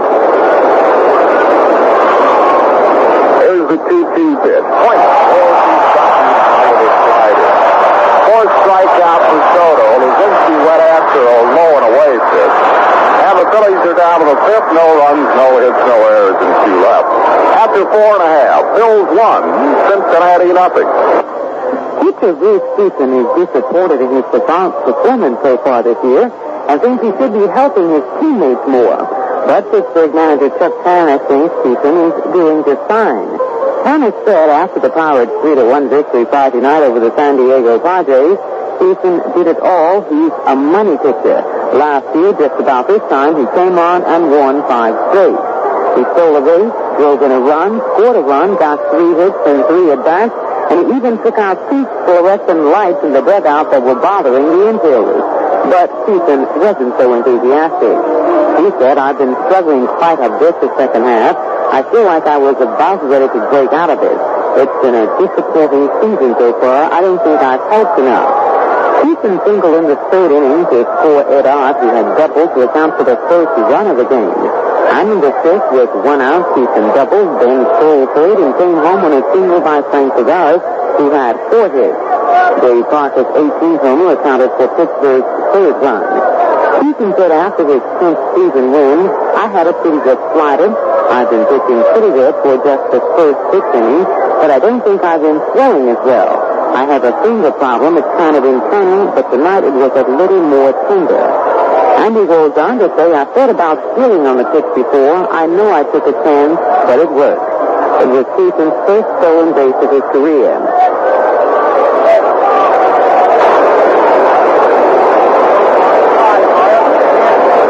Bottom half of the 5th inning, leading off for Cincinnati will be pitcher Mario Soto. To be followed by the top of the order. 1-0 ball game, Phillies lead. Let's check the Major League scoreboard. Oakland beat Toronto 9-8. Doc Medich got the win. Dave LeManchek the loser. Doug Rader hit a home run, his 13th of the year. The end of 5 at Yankee Stadium. Texas leads New York 4-2. Burt Blyleven for Texas. Mike Perez for the Yankees. Mike Hargrove, Bump Wills, and Bert Campaneris have all hit home runs for Texas. Greg Nettles hit one for New York. Detroit leads California 3-2. Tony Salita is 12th home run of the year for the California Angels. And that's at the end of 5. Mario Soto finally coming out of the dugout. And he steps into the batter's box. He popped up his first time up. Here's the pitch to Soto. Breaking ball. Didn't miss by much. A little bit low, evidently. Ball 1.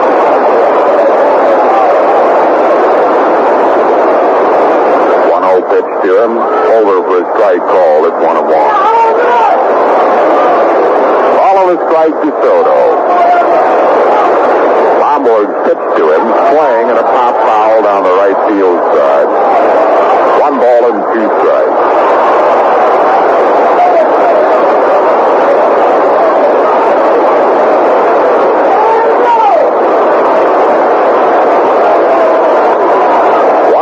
pitch on the way. Bouncing ball tapped to third. Schmidt gloves and throws, and Soto is out. 1 down. So bring on Pete Rose, who has walked in single. Ken Coleman doing the national telecast. The booth next to us. Used to broadcast Boston Red Sox games. The most memorable game he said he ever broadcast in his career, and that counts an awful lot of ball games, was Jim Lomborg winning the game on the last day of the season against the Minnesota Twins to put Boston into the World Series in 1967. First pitch is high for a ball. 1-0 to count to Pete Rose. Lomborg's next pitch, slider on the inside corner, a good pitch. It's 1-1. Lonnie is a tremendous competitor. 1-1 to count to Rose.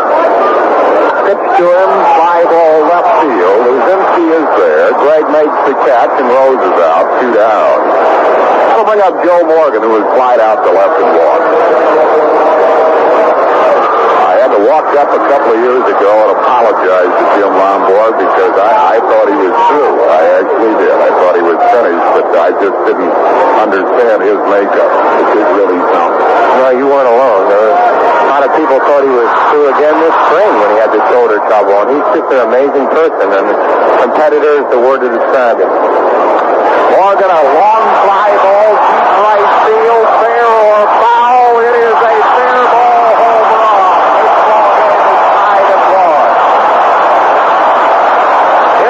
Second row, just fair. Morgan's 20th home run of the year. We're tied at 1-1 in the fifth.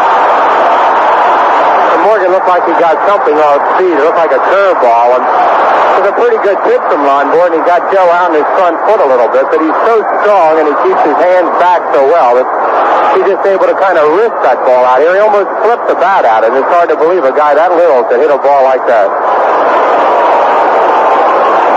It's a 1-1 ball game, and here's Ken Griffey, only the second hit given up by Lomborg. Griffey has flied out to left and walked.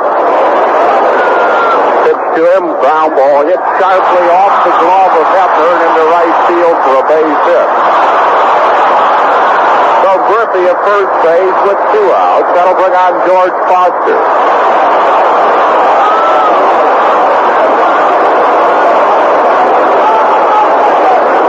He might try to steal a base. He has stolen 16. He's been caught 7 times.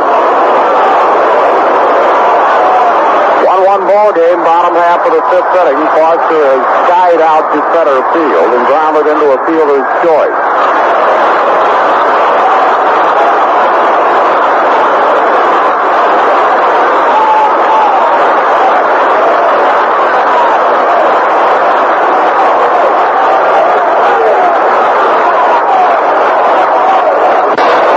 Stretch by Lomborg. Throw to first base. Griffey gets back. We're tied at 1, bottom of the fifth.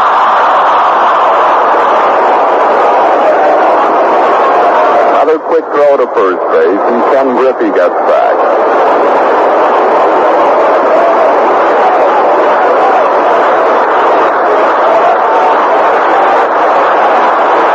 Lomborg stretches. And the pitch to the plate, swing and a miss by Foster, 1 strike to him. Whenever the Phillies and Cincinnati get together, you have great baseball games. Over the last 2 years, I have seen the most exciting games between these two teams at any meeting. And the Reds will be in next weekend at Veterans Stadium. 1 strike pitch, high with a fastball, it's 1-1.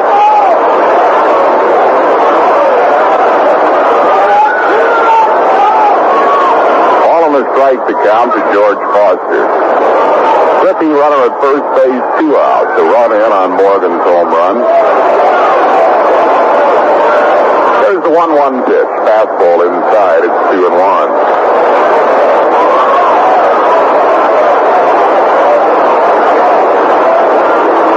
Lomborg mops his brow. Very hot day.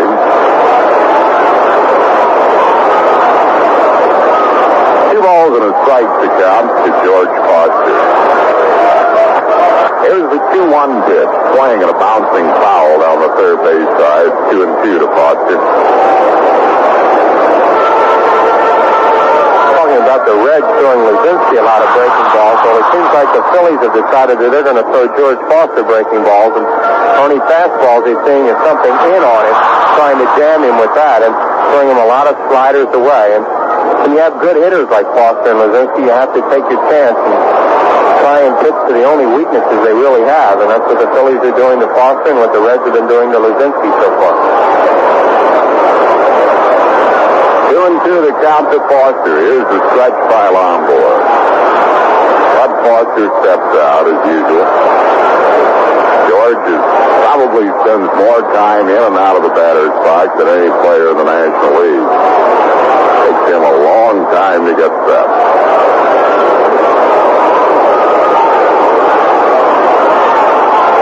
Go to first base, Griffey back.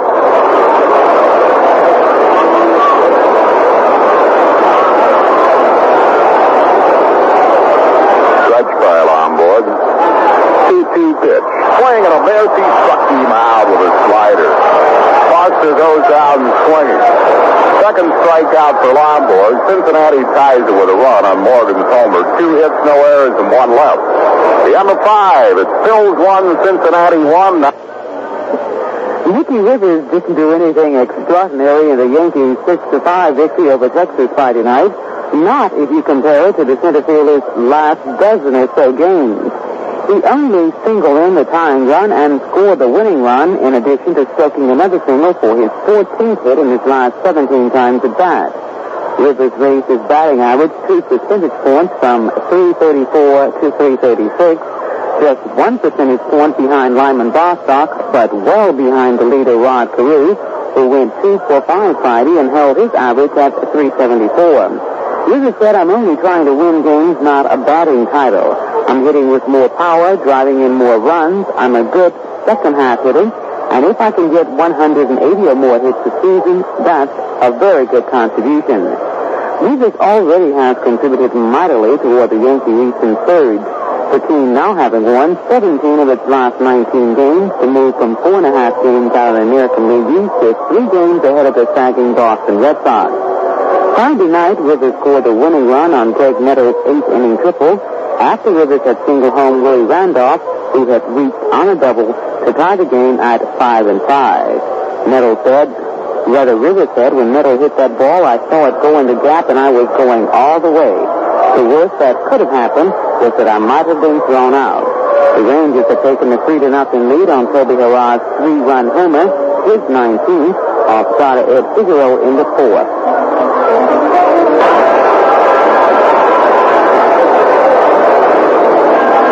Baseball, all tied at 1, hits are even at 3 apiece. Runs coming on homers to the Phillies by Mike Schmidt, for Cincinnati by Joe Morgan. Richie Hebner to lead off for the Phils. Hebner is lined out to right field and grounded out. Let's pause for station identification. This is the Phillies Baseball Network. This is the American Forces Radio and Television Service.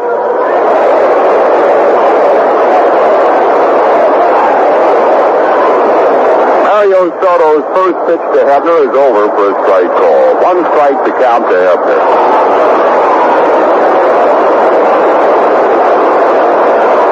Soto's next pitch, a changeup, misses inside. It's 1-1. Hebner will be followed by Jay Johnstone and then Barry Foote. 1-1 pitch to Rich, swing and a fly ball center field. Cesar Geronimo is right there. He puts it away. Hebner is out. 1 down. That'll bring on Jay Johnstone, who is grounded out and walked. George Scott has just hit a home run at Boston, his 31st of the year. And the Red Sox take a lead on Minnesota by a score of 4-3. 1 down in the 6th. There's a pitch to Johnstone. A change is high for a ball.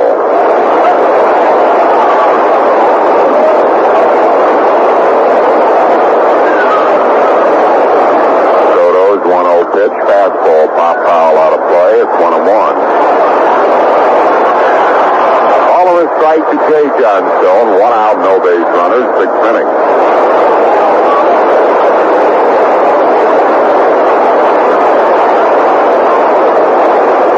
Now the pitch to Jay is a fastball high for a ball.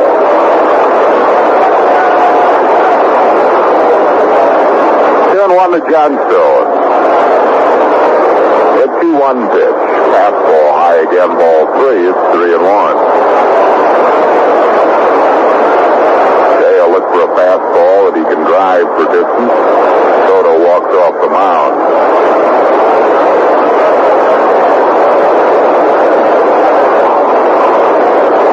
Three balls and a strike to Johnstone with 1 out.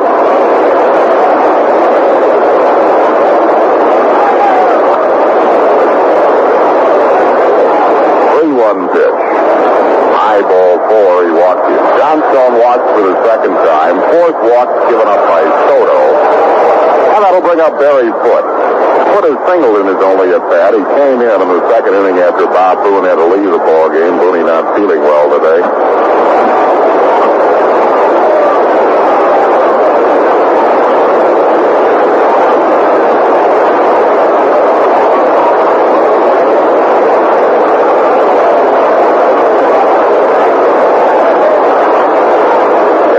By Soto, and the pitch to Foote outside for a ball, 1-0.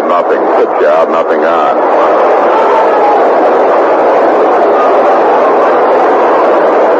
I thought maybe the Phillies would be hitting and running here, but not on that pitch. I was stretched by Soto and a throw to first base. Johnstone gets back.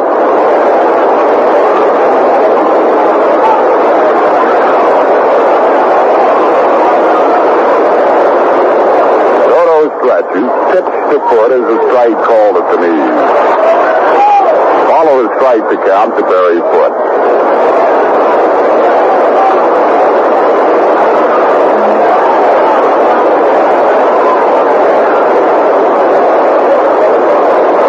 Go to first base. Johnstone gets back.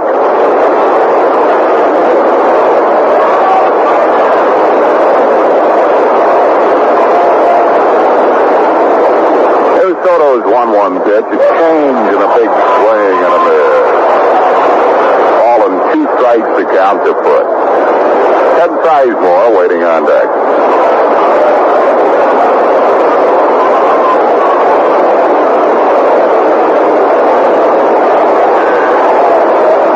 Johnstone takes his lead off first base. Soto's 1-2 pitch. Swing and a long drive to deep left field. This ball's out of here. Home run, Barry Foote. Phillies lead it 3-1. Foote got a breaking ball and jumped on it for a homer, and Barry has put the Phillies in front by a score of 3-1. So, Harry, when he played for Montreal, you always got the feeling that if you made a mistake to Barry Foote, he could do that to you. And you thought you could get him out with breaking balls away and breaking balls that type of way. But if you hang a pitch to him like that, he can jump on it. And boy, he got all over that thing. And another example of the Phillies' depth. Barry Foote with his first home run as a Philly. First homer as a Philly, his 3rd home run of the year. Phillies lead it 3-1. Here's Ted Sizemore. Sizemore has lined out to left and popped up. The pitch to Size, hard ground ball, but at Joe Morgan. He's down on his knees to glove and throws, and Sizemore is out for out number 2.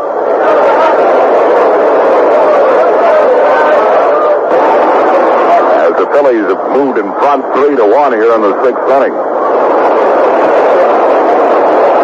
That'll bring on Jim Lombard. Lonnie is struck out and flied out to left.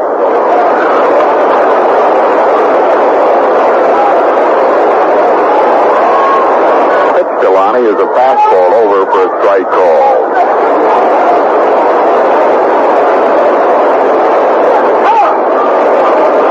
Pitch to Lombard is over again. Strike 2 call. Nothing in 2 to count to Jim Lombard.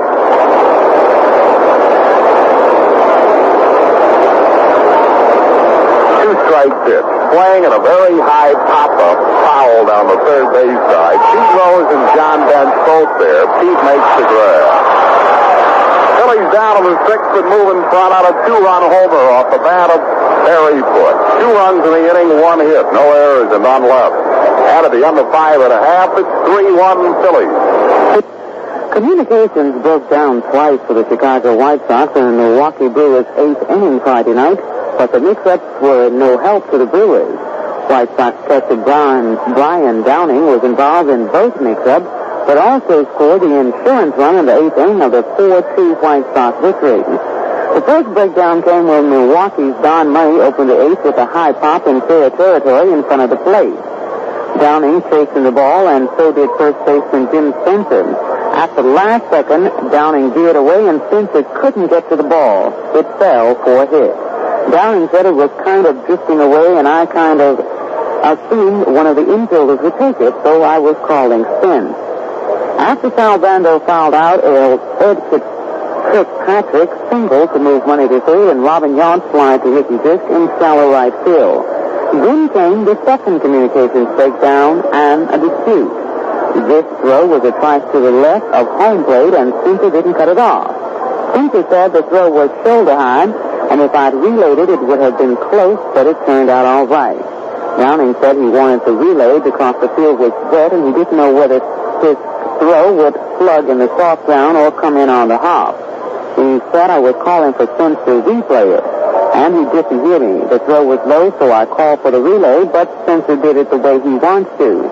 If he'd relayed it, we would have gotten the guy easily.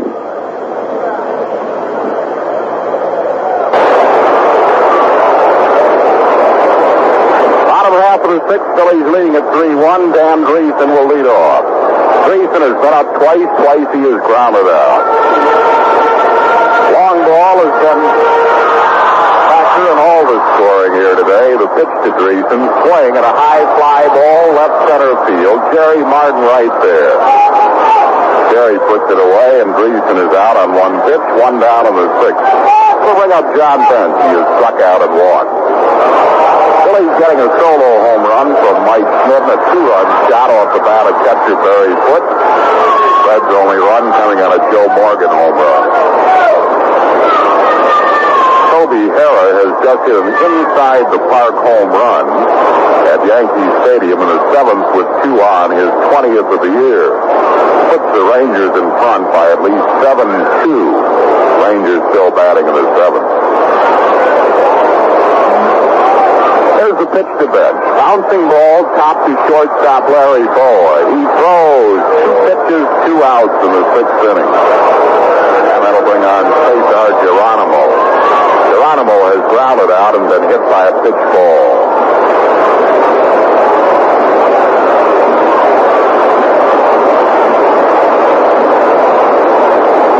Two down, bottom half of the 6th. Phillies lead it by a score of 3-1.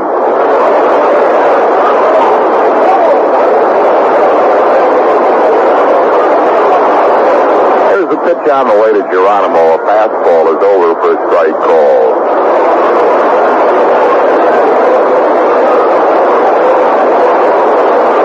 Strike pitch. Slider low and inside. It's 1-1. Ball on the strike to count to Geronimo. Lombard's 1-1 pitch. High for a ball. It's 2-1.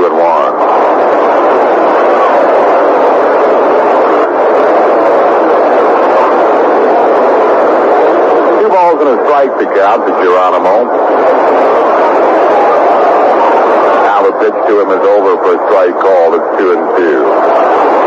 Manny Sarmiento is starting to throw in Cincinnati's bullpen. Here's the 2-2 pitch. High ball 3, a full count. 3-2 the count to Geronimo.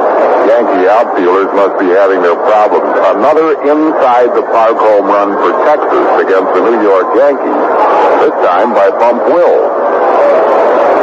3-2 pitch, swing and a foul out of play. Bump's second home run of the ball game, his 9th of the year. Sitting next to us in the television booth for network television is Bump's Papa, Maury Will. He's got to be a pretty proud daddy today. Here's a changeup that's fouled back by Geronimo.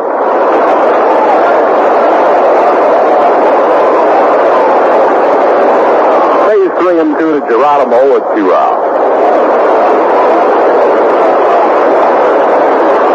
3-2 pitch, bouncing foul back behind the plate. And it's phase 3 and 2 to Geronimo. I wonder if Maury ever hit 2 home runs in a game. Well, he probably had a few inside the park jobs there, the way he could run. He's laughing over there. I know we just sent that over to him on Western Union, getting a big kick out of it. 3-2 pitch again, swing a long drive to deep right field. Johnstone back, it's off the top of the fence. Here comes Geronimo into second base. Both play there, and he's safe. Came within a couple of feet of being out of here. A double off the bat of Cesar Geronimo. Got a 3-2 fastball and drilled it off the top of the fence at the 375-foot mark. Johnstone played it well. Made a close play at second base. That'll bring on Dave Concepcion. Concepcion is grounded out and bounced into a double play. The fourth hit given up by Lombard today.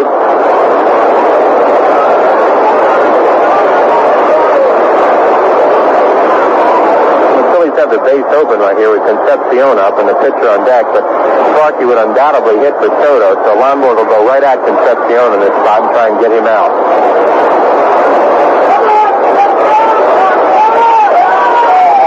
Now the stretch by Lombard.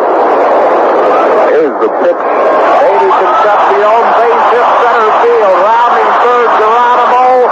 Martin's throw not in time. It's a 3-2 ball game. Gives Concepcion a single and a run batted in. Phillies lead trimmed to a run. 2 outs. Dave Concepcion at first base. We're going to get a pinch hitter for Mario Soto. Mike Lum coming out of the Cincinnati dugout. Doug McGraw is beginning to throw in the Phillies bullpen.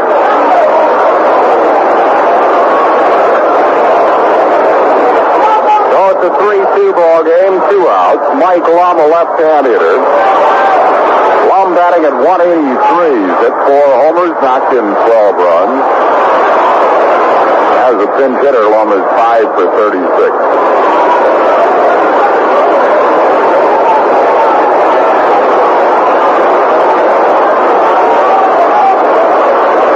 Concepcion at first base, 2 outs. Lonnie will have to watch him. Concepcion has stolen 24 bases.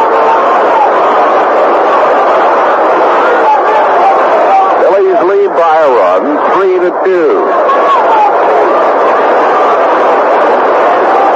We're in the bottom half of the 6th. There's the pitch to Lum and a tie for a ball. Nothing to count to Mike Lum.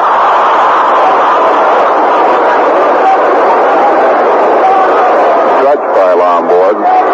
And the pitch to Lum. Swings and he misses at a curveball. Ball and a strike to Mike Lum.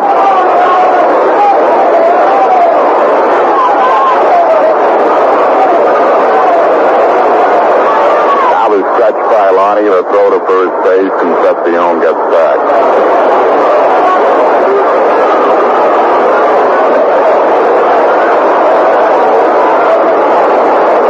Lombard's 1-1 pitch. Good breaking ball on the inside corner for a strike called. He's in front of Lum, a ball and 2 strikes.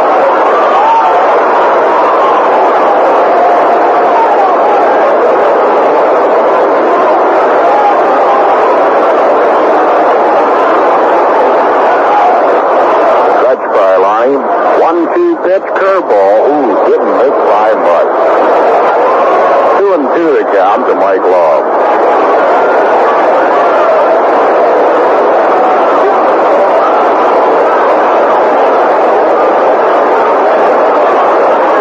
Concepcion first base, 2 outs. There's the 2-2 pitch. Another curve is high and it's full count. Leone will be taken off from first base with 2 down. Full count to Mike Lum, and Pete Rose waits on deck.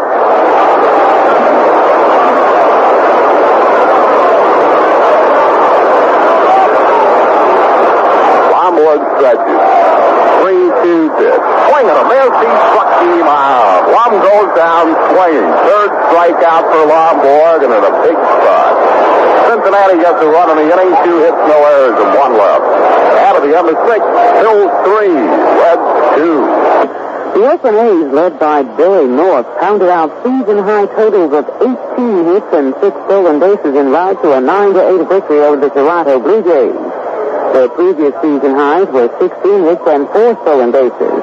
North, who went 3 for 4 before being lifted in the 5th inning, led the base-stealing parade with 2.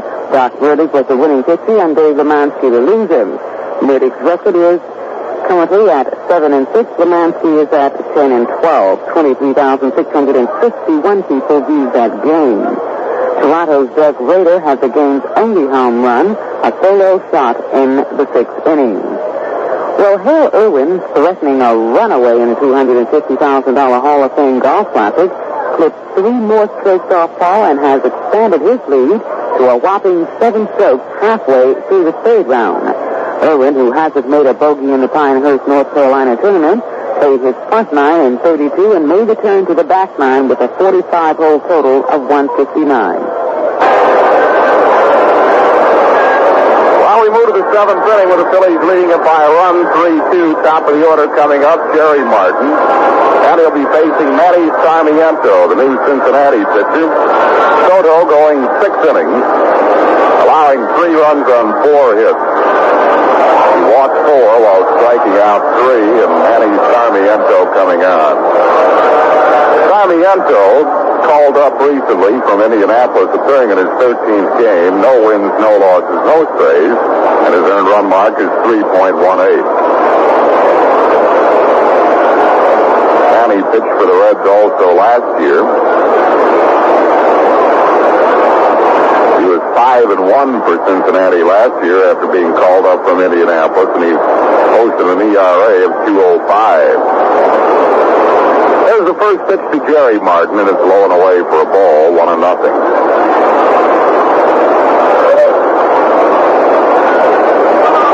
Sarmiento, like Soto, who he replaced, is just 21 years old. Pitch to Martin, very high foul ball down the third base side and out of play.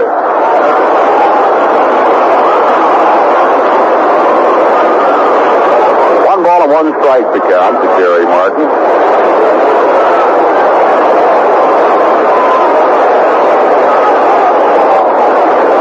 Quick look out there, and you don't even know they made a pitching change. Well, he does look a lot like Soto. Here's the pitch. Breaking ball is high. It's 2-1 to Martin. Jerry's 0 for 3. He's struck out, grounded out, and struck out.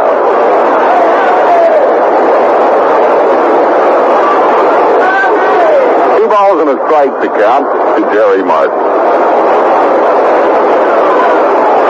Here's Sarmiento's pitch. Fastball. Pops it up. Shallow left field. George Foster coming on, fighting the sun. He's there. Makes the catch. So Martin is out. 1 down. That'll bring on Larry Boa. Boa's flied out to right. Singled and walked. Phillies lead by a run, 3-2. Bottom half, top half of the 7th inning. Phillies going in front on Barry Foote's 2-run home run in the 6th. There's the pitch to Boa. Fastball high for a ball.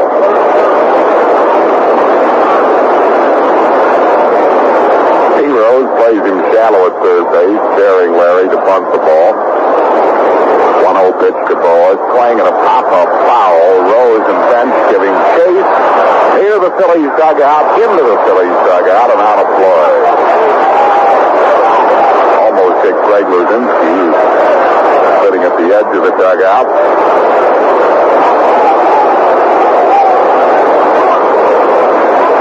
On the count to Larry Boa.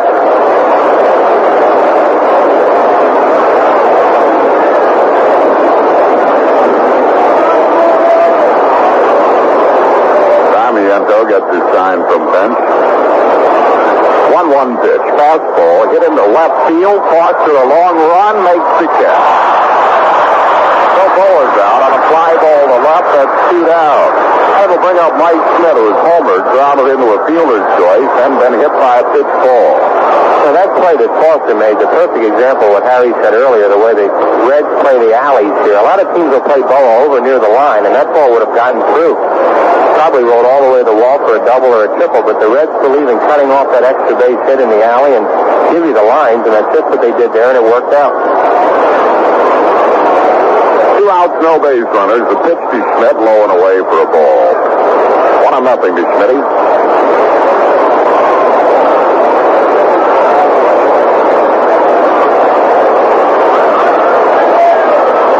Sarmiento's 1-0 pitch. Fastball, very high fly ball, left center field. Drifting in is Geronimo. And he puts it away, and the Phillies are down in the 7th. No runs, hits or errors, none left to go to the bottom half of the 7th inning. Phillies 3, Cincinnati 2. Mike McCoy, who spent the last 7 seasons developing into one of pro football's best defensive tackles, is scheduled to make his debut as guard tonight when the Green Bay Packers host the Washington Redskins. The move, viewed by some as a desperation maneuver, was made in an attempt to improve the Packers' weak offensive line. McCoy is a 275-pounder, retired Alden Roach for the team lead in quarterback sacks last season. He will be paired at guard with second-year man Mel Jackson. The tackles will be second-year man Mark Canal and veteran Dick Hines, while another veteran, Larry McCarron, will be at center.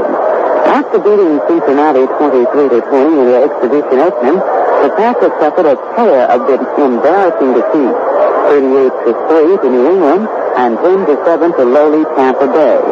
In other defeats, the Packers offense settled, and as in past seasons, much of the blame was heaped on the offensive line.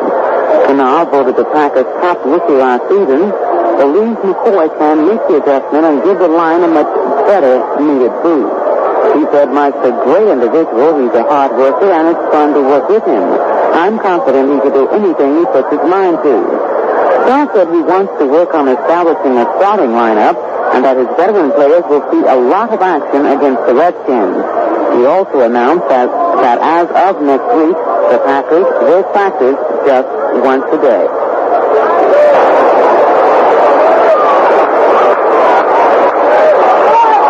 Bottom half of the 7th inning. For more play-by-play, here's Andy Musser.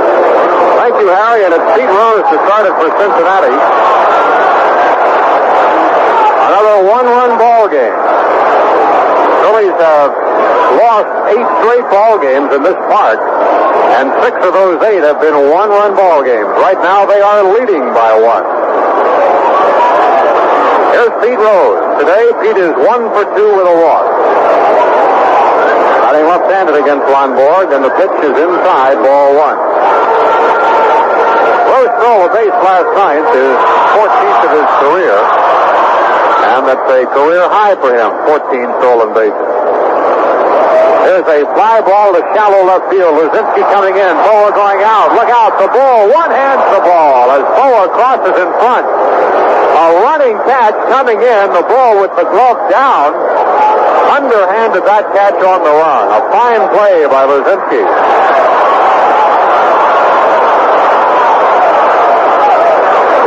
One out in the 7th inning. Joe Morgan will bat. Morgan has homered in 2 times at bat. He has also drawn a base on ball.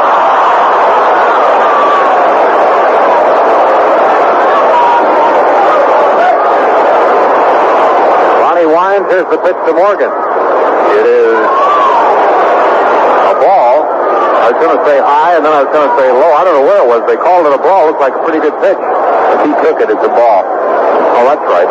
Here's the 1-0 pitch to him. That's in for a strike. We heard your speech on that last night, Chris. And I won't repeat it. 1 ball and 1 strike on Morgan. Here's the next pitch to him. It is low, a ball. 2-1. Only final score of the day. Oakland over Toronto, 9-8.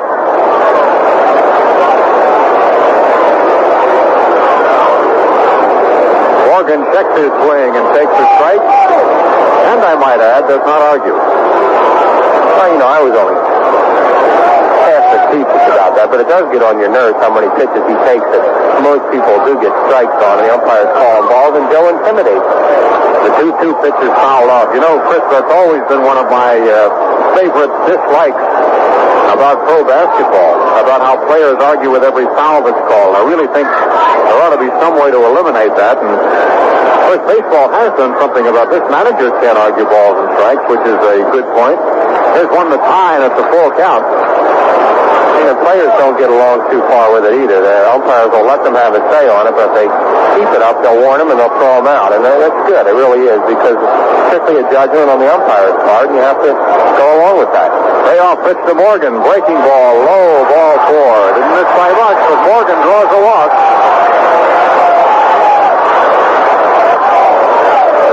Fifth walk handed out by Lonborg. That was a close pitch, but Morgan took it. Here's Ken Griffey, 1 for 2 with a walk.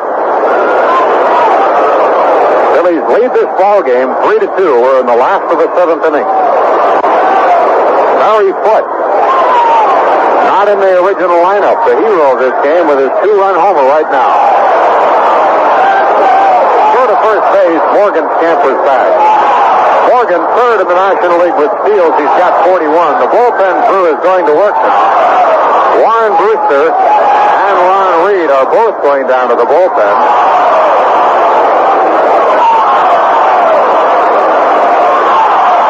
And Tug McGraw is going down there too. Brewster is just serving as the guard. It'll be McGraw and Reed warming up. Lonborg stretches. Here goes Morgan. Here's the pitch. It's high. Here's Foote's thrower. It's beyond. Into center field. Morgan gets up. He goes to third base. That was a very hard throw by Foote, but it got on through.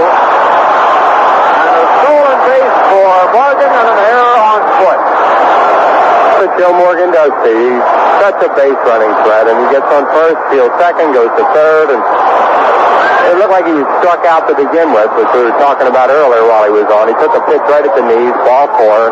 And he just puts incredible pressure on your defense, and Barry Foote's throw had good velocity on it, but was a little bit wide, and the throw goes into center field. Now the Phillies have to bring their infield up, and it's typical things that happen to the Phillies in this ballpark right now. Right, Chris, the infield has pulled in. 1 out of the inning and a 1-0 count on Ken Griffey, left-handed batter. Here's the pitch to him. High. 2-0.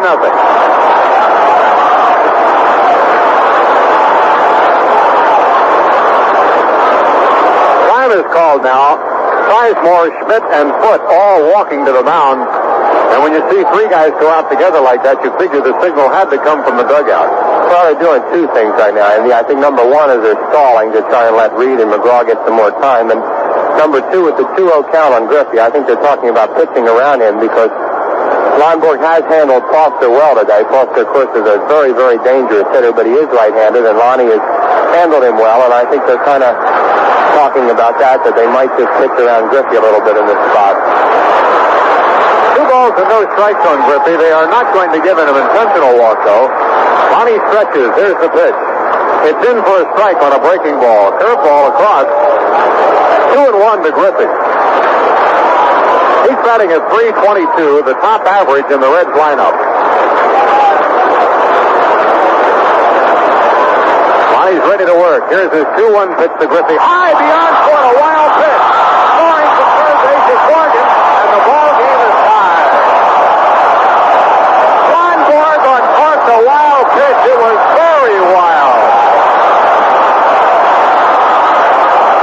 Joe Morgan run. There it is, right there. Walk, stolen base, there, catcher, wild pitch, and he gets you a run and ties it out. And what can you say about him? He does so much for a team, and he gets a run right there without a hit. Just a one-man show by Joe Morgan. That's the same pitch Lonborg threw when Foster was batting that was real high. It looked like a straight change, and Foote had no chance on that one. Well, it's easy to see why that guy has been the MVP for 2 years running. He did it all that time, and the Reds have worked themselves back into a 3-all tie. 3 balls and a strike to count on Griffey. There's 1 out in the inning. Griffey fouls one to the screen. The count is full.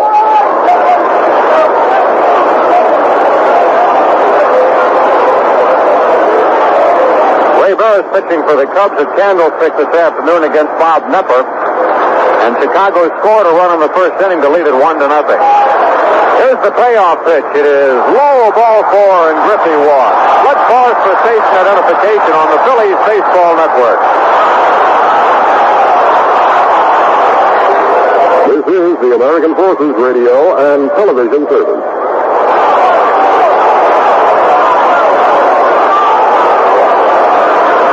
Lindborg has just issued his 6th walk of the ball game. In the 7th inning, the Reds have the potential go-ahead run on base. And George Foster is at the plate. 1 out of the inning. Lindborg stretches. Throw to first base. Griffey is back. Griffey has stolen 16 bases, has been caught 7 times.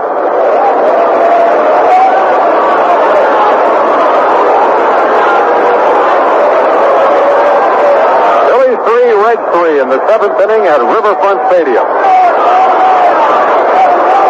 Here's Lindborg's pitch. It's a ground ball. It may go through. It does. It's a base hit for left field. It was not hard hit. It was just a little trickler by Foster, but Schmidt couldn't get it. Fuller couldn't get it.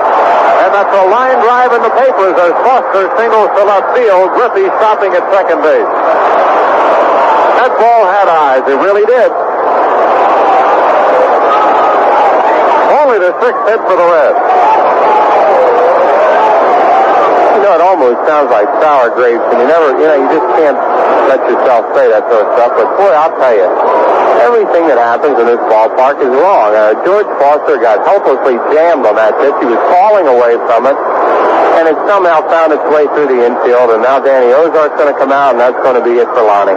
Doug McGraw coming in the ball game. A pitching change here in Cincinnati. Phillies and the Reds all even in the 7th inning, 3 runs apiece. We'll be back after this brief pause. The United States has an 11-5 lead over Britain going into the final 8 single matches in the Walker Cup golf competition in Southampton, New York. Two-time NCAA champion Scott Simpson of Southern Cal and Oklahoma State's Lindy Miller rallied to win their doubles match this morning. And Independence got off to a 1-second advantage over Enterprise at the start of their America Cup trials today and increased the margin to 14 seconds at the first mark. It appears it may be one of the closest battles of the elimination series at Newport, Rhode Island. Veteran race driver Mario Andretti has captured the pole position for Sunday's Dutch Grand Prix at Zandvoort. Andretti set an unofficial lap record for the 2nd straight day. And former Chicago Bears star running back Dale Sayer says he underwent surgery for removal of a benign tumor a couple of weeks ago. Sayers is the athletic director at Southern Illinois University. U.S. Dr. Lawrence Fitzpatrick has won the bronze medal in the lightweight single sculls at the World Rowing Championships in Amsterdam. And Americans have taken the edge in the first day of a swimming meet with East Germany and East Berlin and set 2 world records in the process. Joe Bottom lowered the record for the 100-meter butterfly to 54 and 1800 seconds. Doug McGraw, left-hander, comes in to pitch for the Phillies against left-handed batting Dan Driesen for Cincinnati. The Reds have tied the game this inning on a walk, a stolen base, and error, and a wild pitch as Morgan circled the bases. Then a walk to Griffey, and a single by Foster. The Reds have runners at first and second with 1 away. Doug McGraw is appearing in his 31st ball game this afternoon. Doug is 7-2 with a 2.38 earned run average. Doug with 7 saves in 53 innings of work. Doug worked 1 inning last night, gave up 1 hit, no runs. Here's Dan Driesen 0 for 3 this afternoon. Grounded out to the pitcher, to the second baseman, and flied out to center. Here's Doug's first pitch. Swing and a foul back to the screen. Strike 1. All Phillies runs on home runs today. Solo shot by Schmidt. 2-run homer by Foote.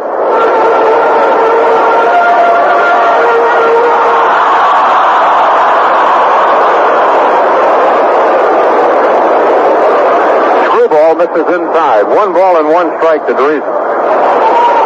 Johnny Bench is on deck. Griffey at second base, Foster at first base with one out. Ron Reed stays up in the bullpen.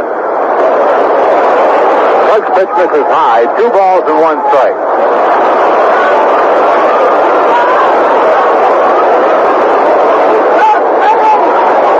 Reds are 8.5 games behind the Dodgers. They think they're still in it, even if a lot of other people don't.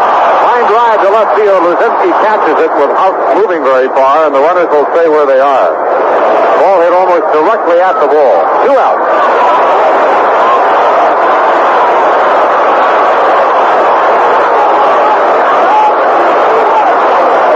Here's Johnny Bench.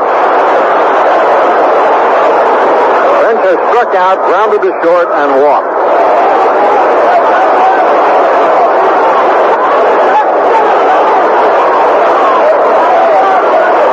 McGraw stretches. Here's the pitch to Bench. Swing and a miss. Strike 1 to Bench.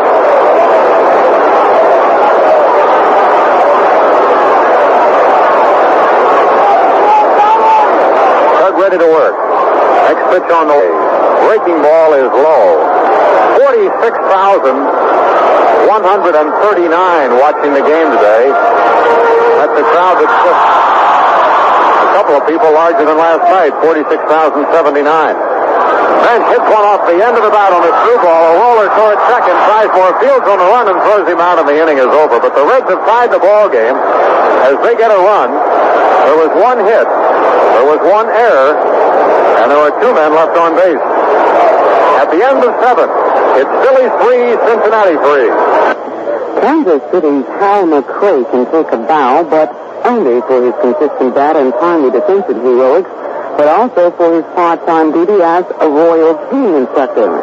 McRae helped fellow outfielder Al Cohen collect 3 singles off Baltimore's Jim Palmer as the Royals on Friday won their 10th game in a row, 3-2. McRae blasted the game-tying homer, his 17th, leading off a decisive 2-run 3rd inning.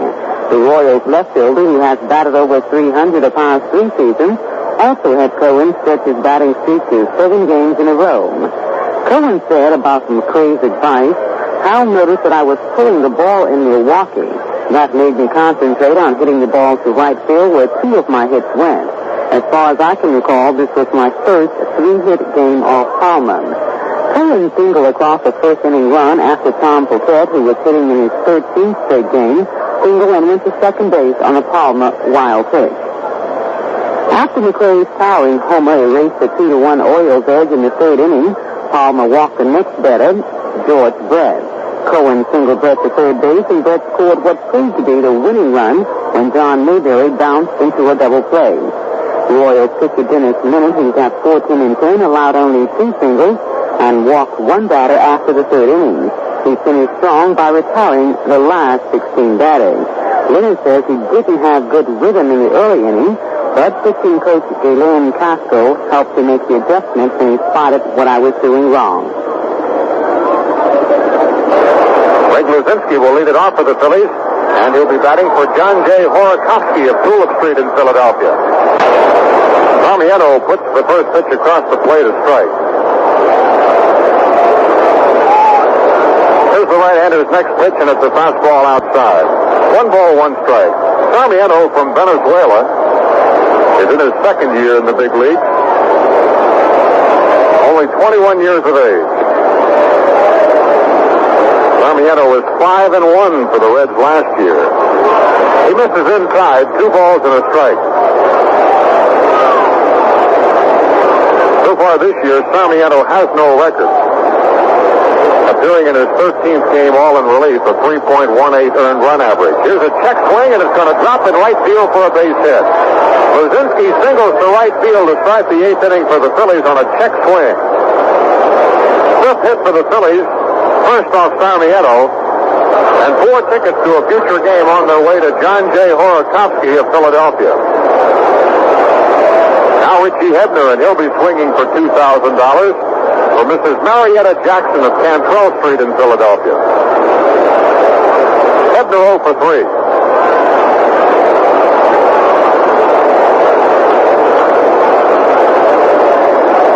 Both bullpens are quiet right now. The game is tied 3-3. Hebner swings. It's a ground ball to Morgan. He drops it, picks it up, goes to second. That's all they get. He had it in the break basket, and he dropped it. It fell to the turf. He picked it up, and he still got the lead man, but that's all he got. Hebner safe at first on the fielder's choice. 1 out of the inning, and 4 tickets to a future game going to Mrs. Marietta Jackson of Philadelphia. Bench out to have a word with Sarmiento. Jay Johnstone coming up. He'll be swinging for $2,000 for Joseph S. Wieglos of Belgrade Street in Philadelphia. Jay has walked his last 2 times at the plate. Officially 0 for 1, a ground ball to shortstop.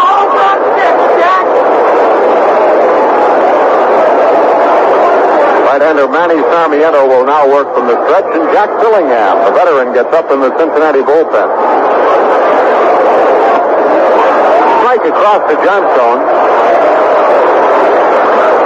Phillies seeking their 79th victory this afternoon. They lead the Pirates by 5.5 games. The 1 strike to Johnstone is foul back, and Sarmiento gets up 0-2.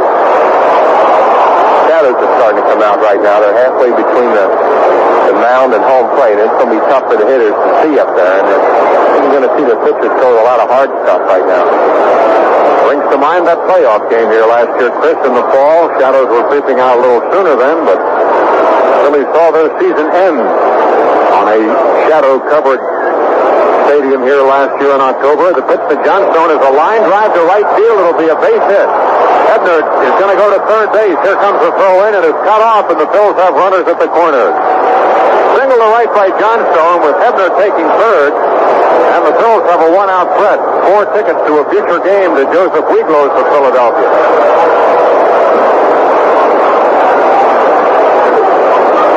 Barry football bat, and he'll be swinging for Lucille Hunt of Cambridge Street in Philadelphia. And I'm sure Lucille knows that Barry has already hit a home run in this ball game, a 2-run shot. His first homer in a Philly uniform. And Barry is 2 for 2 in this ball game. Ron Reed getting up in the bullpen just in case the Phillies have to pinch hit for McGraw. Sizemore would be next, and then Tug.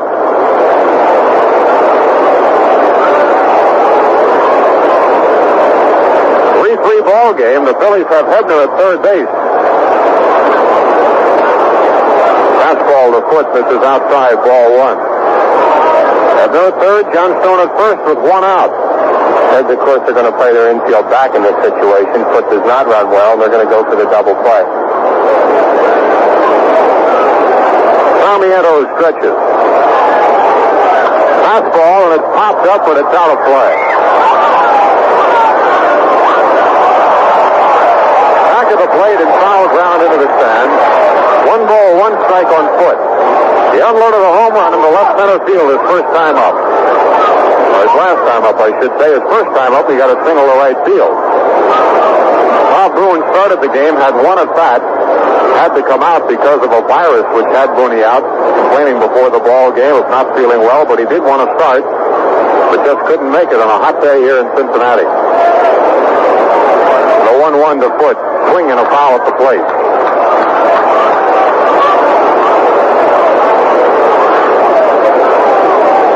Reds all even 3-3. We've got the makings of another 1-run ball game here. Phillies 8 straight losses in this ballpark, and 6 of those losses have been by 1 run. Maybe they'll win one by a run today. Stick with us. It's going to be exciting. It always is when the Phillies and the Reds meet. And the Reds will be in Philadelphia next weekend, Friday and Saturday night, Sunday afternoon. Sarmiento stretches. Here's the pitch to Foot. It's in the dirt, but a good stop by Bench. 2-2.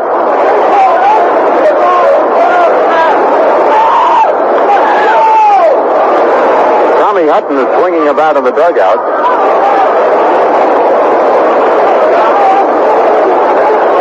Phil's readying in case they must pinch it for Tug McGraw. Reed is up in the bullpen. 2 balls and 2 strikes on right-handed batting Barry Foot. Here's the pitch from Sarmiento. Outside, full count.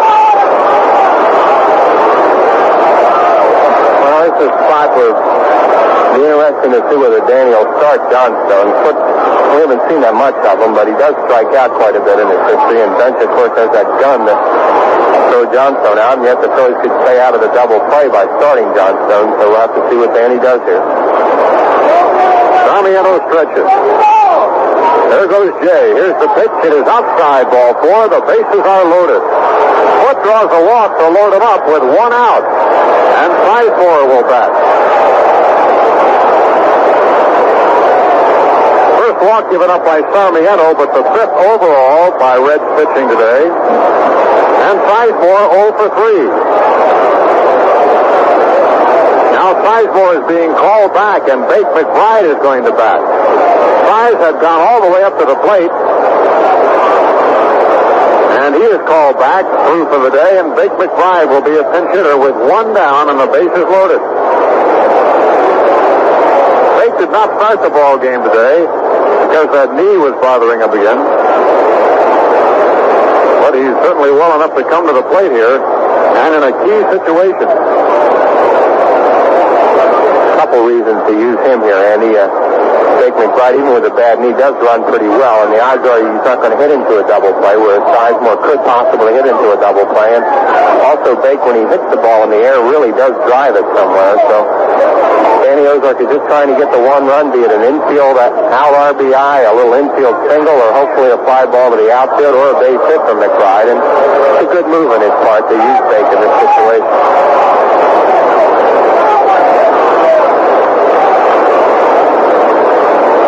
Tickets to a future game on their way to Lucille Hunt, courtesy of the walk by Barry Foote. And here's Bake McBride. And Bake will be hitting and swinging for $2,000 for Fred Rutledge of North 10th Street in Philadelphia. Bake is batting .306 this year, 12 home runs, 47 RBIs. He's batting .337 as a member of the Phillies. Sarmiento will work from the stretch. The pitch is fouled off, strike one. A little looping foul down the third base side. Get yourself into one of those $10,000 jobs right here, right? That's right. Did I just say 2,000? I don't know if you did. I think I did. Yeah, thanks for reminding me. This is the Grand Slam possibility, so it's $10,000 riding on the line for Fred Rutledge. Last guy to do it, of course, was Hebner.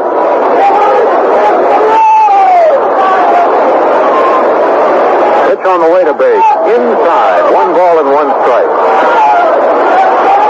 So Fred Rutledge of North 10th Street in Philadelphia, right on the edge of his seat, if he's listening to our broadcast this afternoon.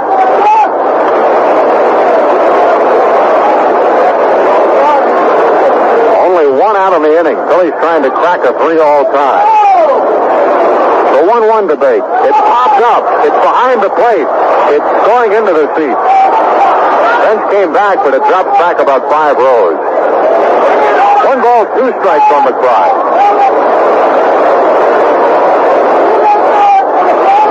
The shadow of the stand here in Cincinnati now extends midway between first and third, and halfway between home and the pitcher's mound. It's a big batter for the Phillies, Andy, in a lot of ways. They're so due to bust the game open in this ballpark and get a big hit somewhere from somebody and give themselves some breathing room in the game. It seems like they're always just 1 run ahead or 2 runs ahead, and that's how the Reds keep coming back and beating them. Another key spot right here. Sarmiento stretches. Here's the 1-2 to McBride. Swing, and he drives it to center field. It's going to be caught by Geronimo, but tagging at third base is Hebner. Here comes the throw, and it's cut off, and the Phillies have taken the lead. Sacrifice fly RBI for McBride, and the Phillies lead the ball game 4-3. Other runners hold their ground, and 4 tickets to a future game to Fred Rutledge of Philadelphia. Well, Bake did the job. That's what we're talking about. When he does hit the ball in the air to the outfield, he will drive it, and he got it plenty deep enough for Hebner to score. And the Phillies, here we go again, back on top by 1. Now the Phillies are not going to pinch hit for McGraw as they've gotten the lead run. Tug is coming up to the plate. And Tug will be swinging for $2,000 for Mrs. Marie Peters of Wagner Avenue in Philadelphia. Tug takes one inside, a ball. McGraw 3 for 7 this year. Figures out to a pretty good average.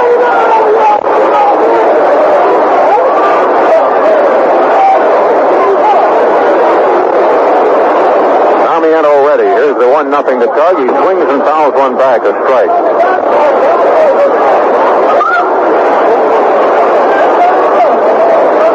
Phillies lead the ball game 4-3. The hits are all even, 6-5.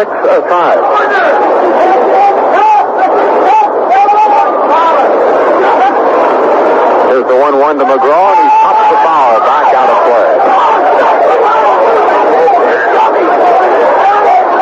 Ball and 2 strikes to Tug McGraw.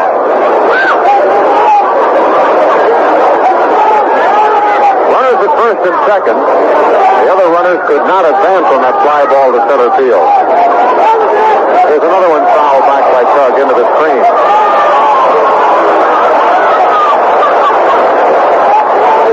1-2 count on McGraw.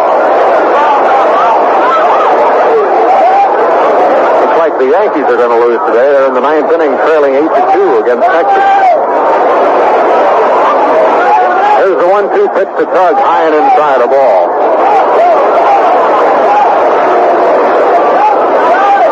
Texas was ahead in that ball game 4-2, and they got a 4 spot in the 7th inning. Wells has hit 2 home runs in that game.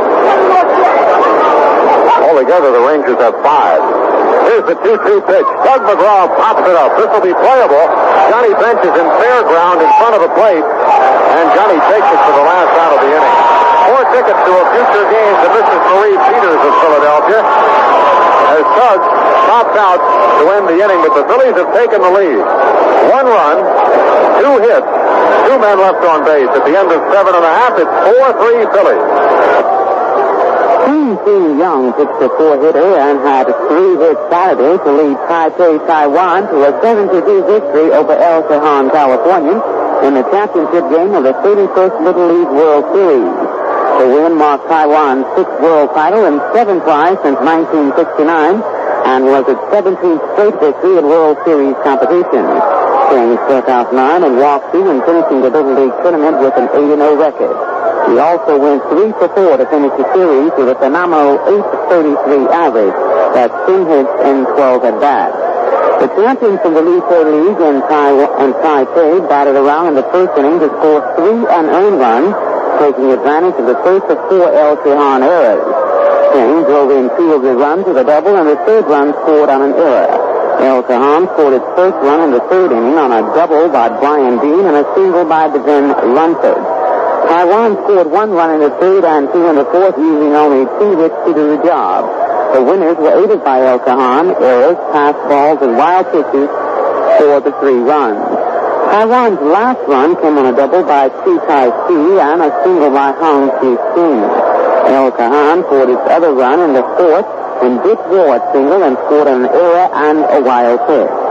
Johnny Osborne went the distance for El Cajon for his only defeat in 8 tournament games. He pitched the 6-hitter and struck out 8, but suffered from wildness, walking 7 and unforcing 4 wild pitches.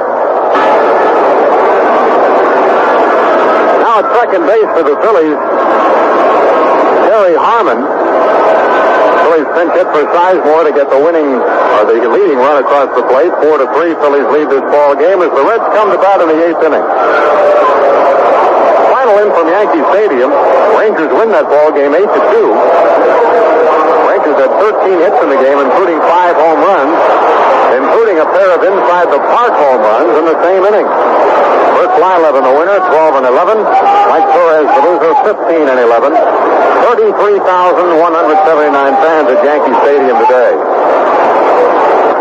First pitch to Geronimo is inside, ball 1.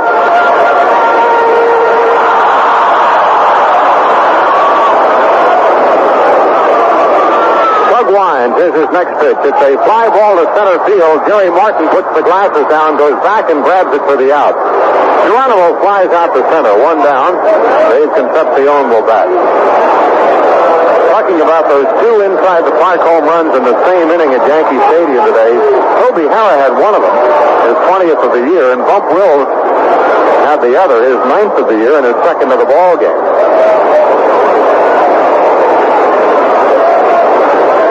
There's Concepcion, 1 for 3, an RBI single. He takes low, ball 1 on the screwball.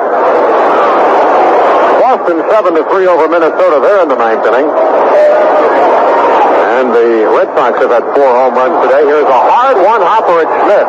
Picks it out and throws him out. A good play by Schmidt. He was very close to the bag, guarding the line, and it was hit right to him. A perfect example of the strategy you use in the late innings when in a one-run game, and Mike was guarding the line, protecting for the extra base hit, and that would have been a definite double early in the game, but it was right where Mike was standing. Bob Bailey will pinch hit for Cincinnati, batting for Sarmiento.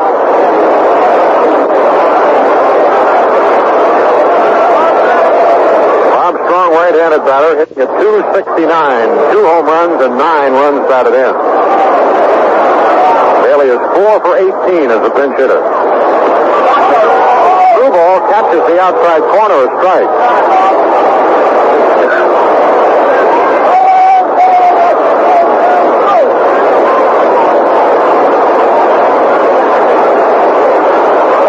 Two out, nobody on for the Reds in the 8th inning.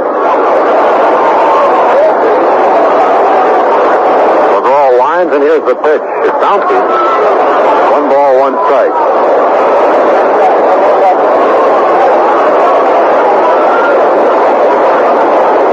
Bailey hitting for Sarmiento, so the Reds will be on with their 3rd pitcher, and it'll probably be Billingham. Here's another pitch that's bouncy. 2 balls and a strike to Bob Bailey.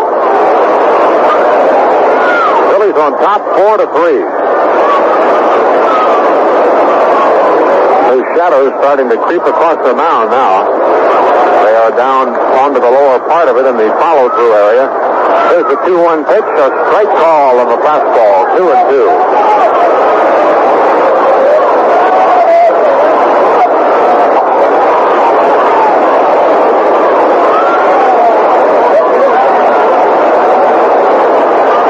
Doug Wines, here's his 2-2 to Bailey, swinging and he gets a piece of it, foul ball.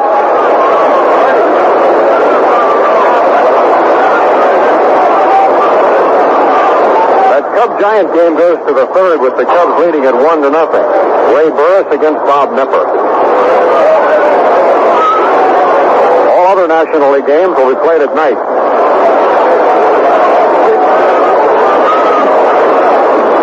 McGraw winds. Here's the 2-2 pitch to Bailey. It is low, ball 3. Full count to the pinch hitter Bailey.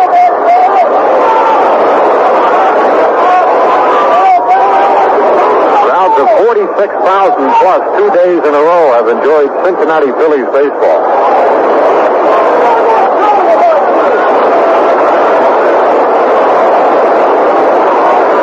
Here's the 3-2 pitch, and it is a drive to left field toward the line. Luzinski is over, and it's a fair ball, and he can't get it. It's in play.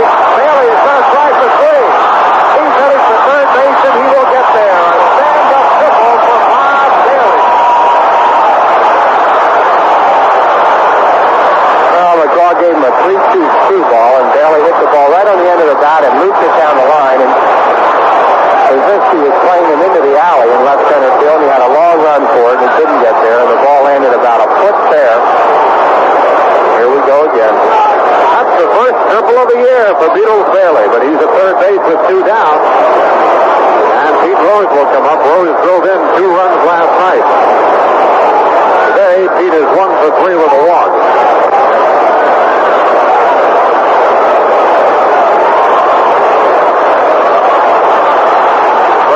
On Pete Rose.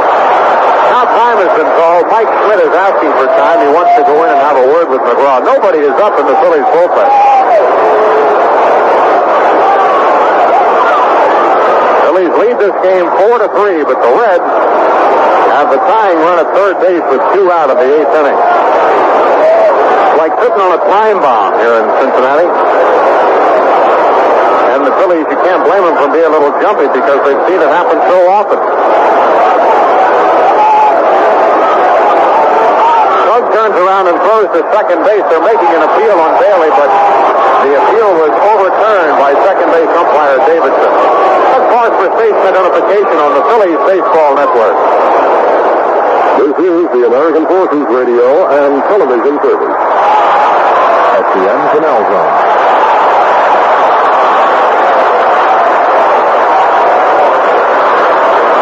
The Reds have gone to a pinch runner now for Bailey. Ed Armbruster taking over at third base for Bailey. Pitch on the way to Rose, and it's a strike. Pete gave indications he might be bunting. Final score, Boston 7, Minnesota 5. Bill Lee the winner, and Ron Schuler the loser. Here's a strike to Rose. He did not offer at it, and it was right across the plate, 0-2.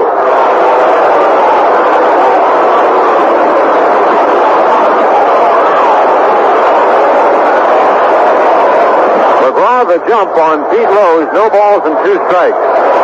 Armbruster at third with 2 outs. Doug is working from a windup. There's the 0-2. It's a hard ground ball to Harmon. He can't get it to base hit. The Reds have tied the ball game. Terry Harmon, moving sharply to his left at second base, does not get the ball, and Pete Rose has singled in the tying run.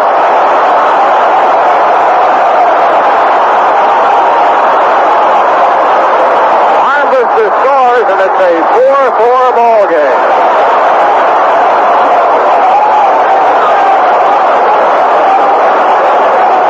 RBI number 56 for Rose. And Pete takes the lead at first base. Here's Joe Morgan. Pitch to Morgan. Strike. Morgan 1 for 2 today. That hit a home run. He produced the run, if you can call it that, in the 7th inning, and I think you can. Pitch on the way to him. Swing and a miss. There was his home run lift.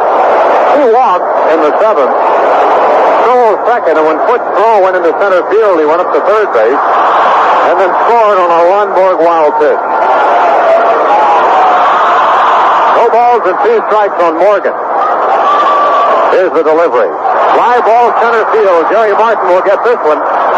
Jerry waiting, and he takes it for the 3rd out of the inning, but the Reds have tied it. 1 run, 2 hits, 1 man left. At the end of 8, it's 4-4. The United States basketball team has defeated the Soviet Union 87-68 to win the gold medal in the World University Games in Sofia, Bulgaria. The basketball squad scored its 8th win in 8 games. Sid Moncrief of Arkansas led the scores with 16 points.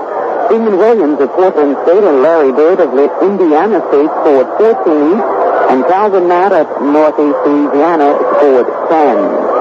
And Americans set 2 world swimming records today in the first day of a competition between the U.S. and East Germany in East Berlin. Joe Bottom snatched away fellow American Mark Spitz's last world record with a time of 54 and 1800 seconds in the 100-meter butterfly.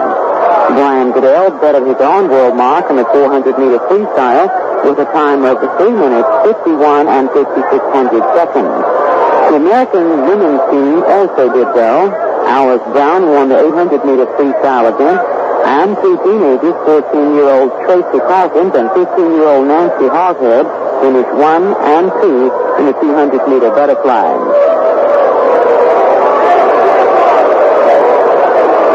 Rita Weiss of Switzerland has won the first gold medal of the 1977 World Rowing Championships in Amsterdam.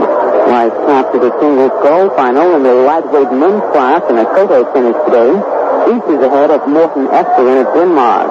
Dr. Lawrence K. Kasky of the United States won the bronze medal, and the 9-day regatta has attracted boats from 33 nations and a record 883 oarsmen. It ends on Sunday with finals in the men's heavyweight class, considered the most prestigious category.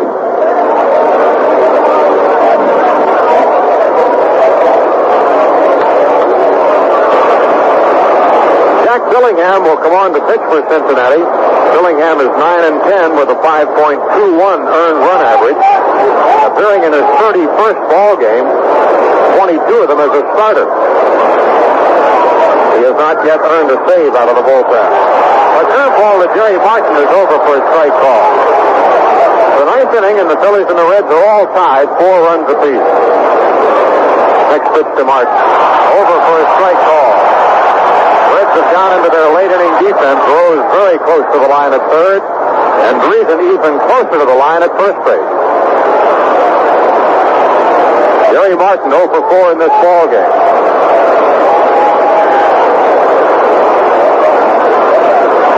Dillingham winds, and here's the pitch. He hits Martin on the back.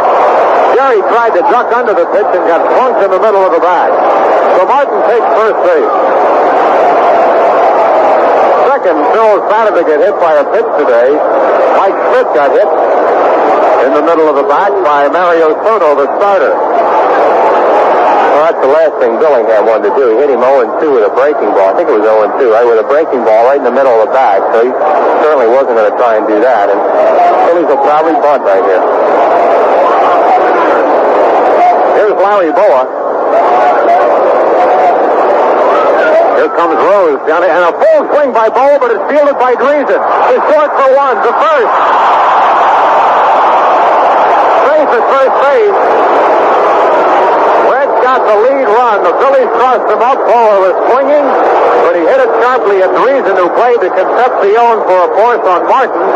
But Larry beat it out to first base. A 3-6 force play. Well, Dreesen was right on the line, and he was holding the runner on and also playing for the bunt and charging, and Boa hit the ball right down the line. He hit it sharply, but Dreesen was standing right there. That's the way it goes. Here's Mike Schmidt. Schmidt has hit a home run today in a 1-for-3 afternoon, and as mentioned a moment ago, he was also hit by a pitch. This game is tied 4-4, and it's the Phillies' 9th inning. Right-hander Jack Dillingham stretches. Here's the pitch, low and outside. Dillingham, a veteran, 34 years of age, from Winter Park, Florida. He has an 8-6 lifetime record against the Phillies.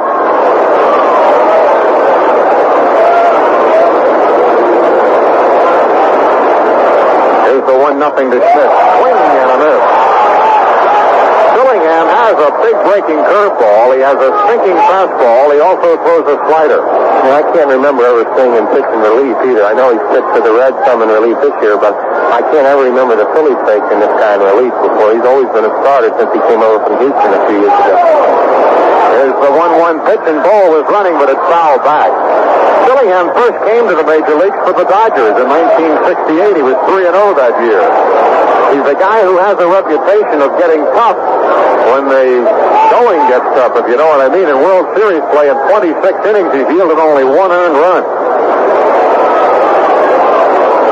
A 1-ball, 2-strike count to Mike Schmidt. Boa, with a jump that time, will come back. Now the shadows here at Riverfront have extended all the way across the mound. Dillingham stretches. Boa is not going, and the pitch is outside. 2 balls, 2 strikes to Schmidt.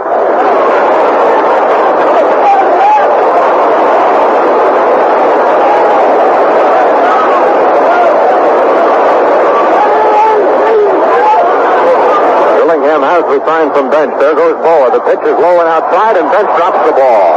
A full count and a stolen base for Boa, as Bench could not get the ball out. Boa got a tremendous jump off first base off Dillingham that time, and even if Bench had handled that cleanly, he's probably not going to get him, but Dillingham threw Johnny a tough pitch to handle. It was down and away, and Johnny did not handle the ball cleanly, and Boa stole the base without a throw, and the Phillies get the runner in the scoring position now with 1 out, which is what they wanted to do with Boa originally. Boa's 26th steal. He is now just 1 behind Rich Ashburn in the all-time Phillies list for second place. Jerry McGee leads and got a huge lead. Smitty takes outside, ball 4. He walks, goes with runners at first and second with 1 out.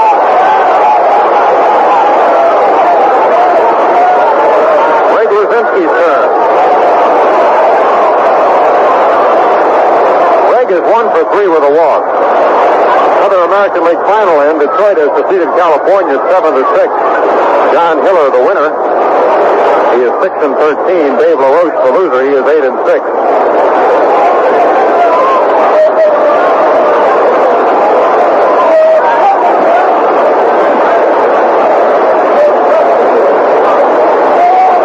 All right, the Reds have set up their defense. They've talked it over. And Jack Dillingham will work on Greg Luzinski. The Reds bullpen is quiet.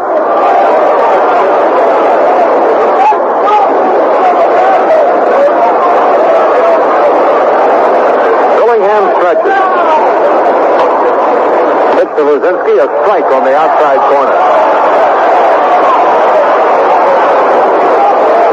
Greg batting .316. Moore the runner at second, Schmidt the runner at first. Outside and in the dirt, and Bench jumps out to block it. 1 ball, 1 strike. Super play by Bench, and Dillingham threw a slot breaking ball up there, and it bounced way up in front of the plate with that reverse spin, and Bench jumped out and threw his body in front of it and handled it very cleanly, and shows why he's such a good catcher on that play. Here's the 1-1 to Luzinski, swinging and a miss. Just off the end of the bat. 1 ball and 2 strikes.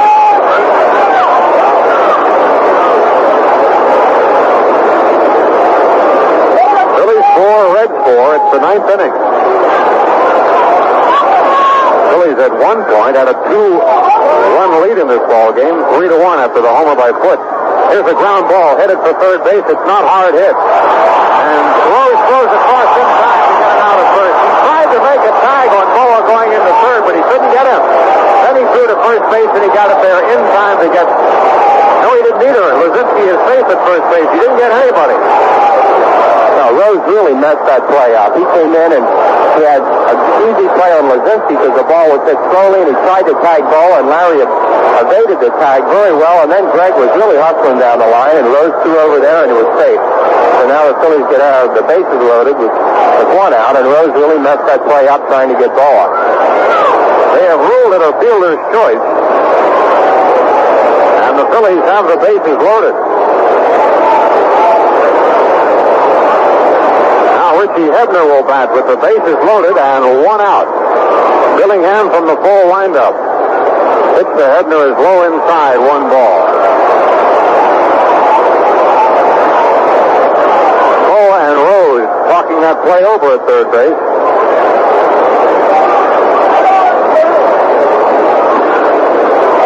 Hebner takes high.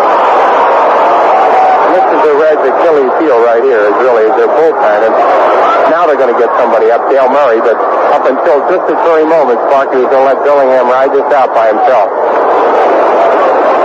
Here's the 2-0 pitch to Hebner. Swinging a ball that's foul just beyond first base. Dreesen made a stab at it, no chance.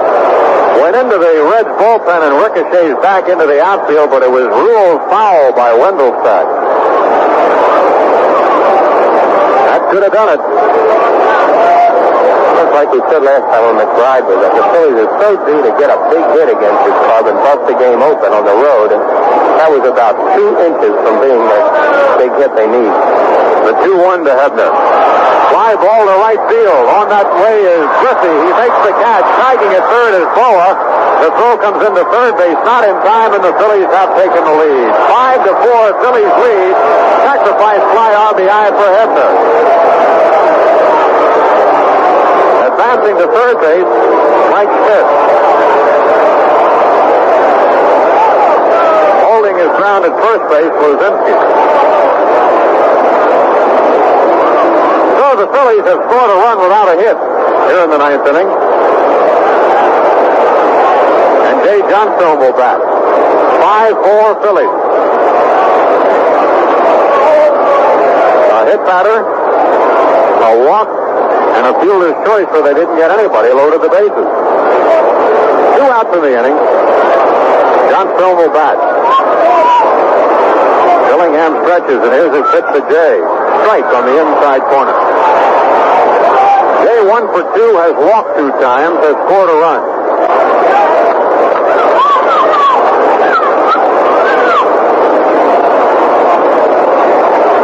Here's Dillingham's next delivery, and it's outside. 1 ball, 1 strike.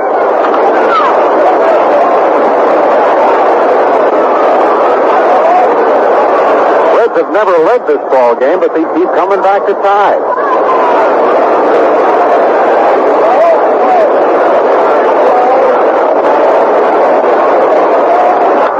Johnstone sends a high fly ball into center field, getting over his Geronimo toward right center, and he takes it for the out. And the inning is over, but the Phillies have scored a run. They do it without a hit, and they leave 2 men on base. At the end of 8 1/2, the Phillies lead the Reds 5-4. Milt Mays' one-out home run in the 8th inning, his second inning mini at-bat, gives the Detroit Tigers a 7-6 victory over the California Angels today and has snapped the club's 3-game losing streak. Mays' 11th home run of the season came with 2 out in the 6th and tied the game 4-4. But Bobby Bonds walked, stole second for his 29th steal, and scored on a 2-out single by Tony Solitaire to give California a 5-4 lead in the 7th. Angels finished over Thad Bosley, bumped into left fielder Gil Close, and allowed 2 Detroit runs to score in the 7th for a 6-5 Tiger lead. The error came on Steve Kent's high pop-up, which fell into shallow center with 2 outs. Fleury tied the game with a run-scoring single in the top of the 8th before Dave LaRoche, who's at 8-6, served at May's second upper-deck home run of the game. Solitaire hit his 12th home run of the season, and Rance Mulligan doubled home run in the 7th for California.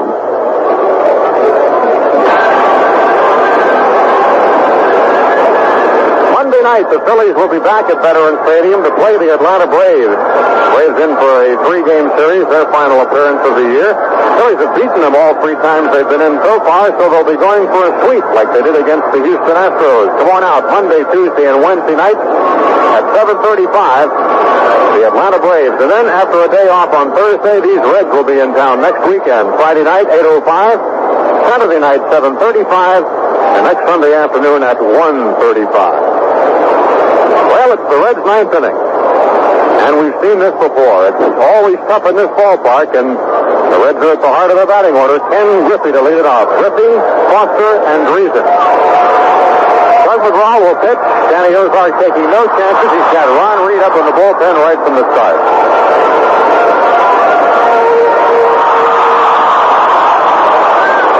Phillies trying to break a streak of 8 straight losses in this ballpark. This park and the one at Pittsburgh are tough ones for the Phillies. Of course, they get more chances at Pittsburgh because they're in the division. Here's the pitch to Griffey. It's chopped off the plate toward shortstop. Bowler gloves to throw. Wide! He threw it away! Griffey's on base! Larry Bowa tried to hurry his throw, and he threw it away!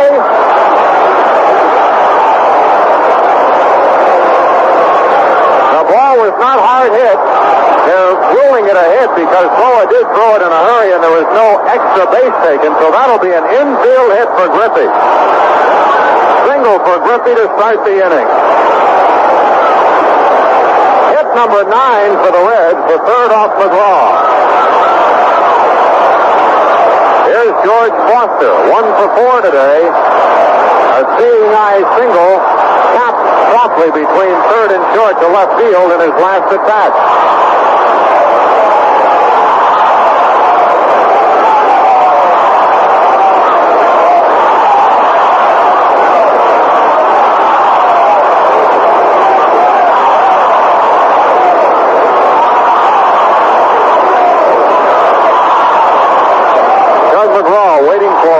To get set. Griffey takes the lead at first. Pitch on the way to Foster. A high ball 1.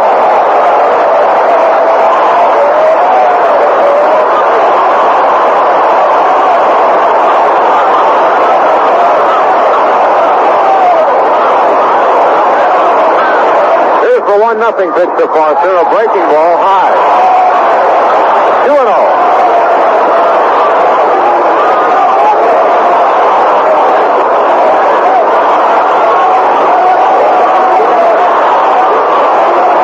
The runner at first base, there are no outs. The Phillies lead the ball game 5-4. Swing and a miss by Foster. Went for a pitch up out of the strike zone high. The count is 2-1. It's a good spot in the count, 2-1, to put something on here. The Reds have a great base runner in Griffey at first, and the guy gets his out on the ball pretty good in George Foster, and they might try to steal a base or hit and run here.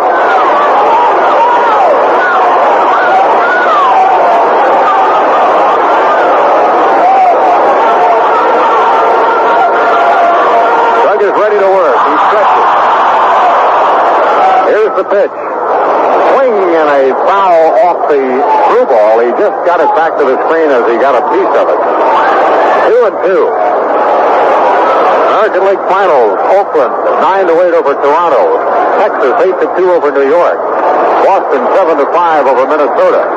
In the ninth, I know we gave you a final on that. Detroit beat California today, 7-6. Low a ball. A full count on Foster. I'm sure they'll send Griffey right now. They like to stay out of the double play, and Foster does not strike out all that much. It just seems like a logical spot to send him right here. There he goes, and the pitch is a breaking ball. He swings and misses. Throw to second. He's out! A double play. Foster strikes out, and the Phillies get Griffey at second base on a fine throw by Foot. Harmon at second base puts the tag on. Oh, that's super. You know, you just knew he was going to go in that spot, and Foster does not strike out a whole lot, and Griffey, the good base runner, and Barry Foot gunned him from here to the Ohio River, and that was really a pretty play to watch. As we all know, it takes 3 outs in this ballpark. And there are 2 right now. Here's Dan Reason, left-handed batter. The pitch to him. Down 2, ball 1. Reason an 0 for 4 afternoon. Hit the ball hard his last time up, caught in left field by Luzinski.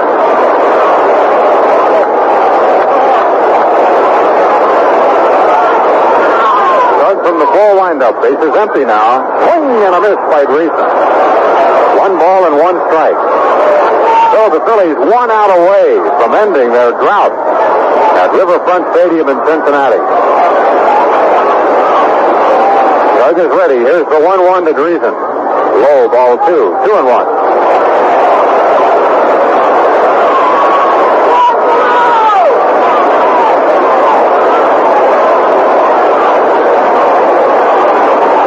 Here's Mazar's 2-1 delivery. It is inside, ball 3.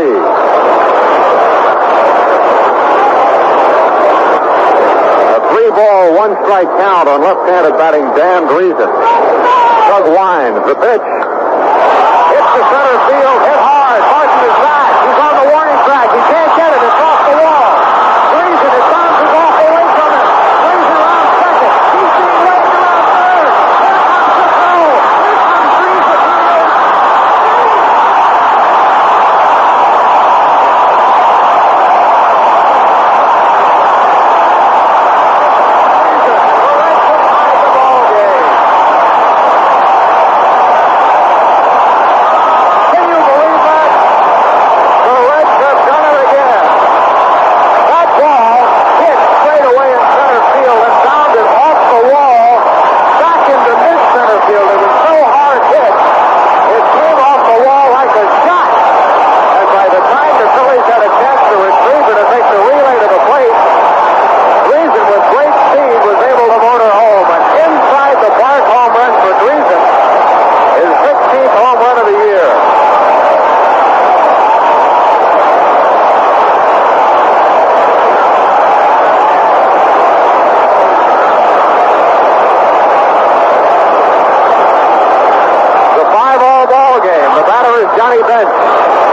Curveball is low, ball 1.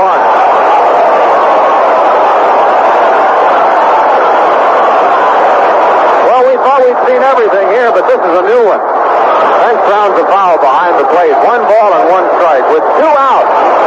After the Phillies get a double play on a strikeout and attempted steal, Dan Dreesen hits a shot off the center field wall and legs it into it inside the Parker. Swing and a miss by Bench.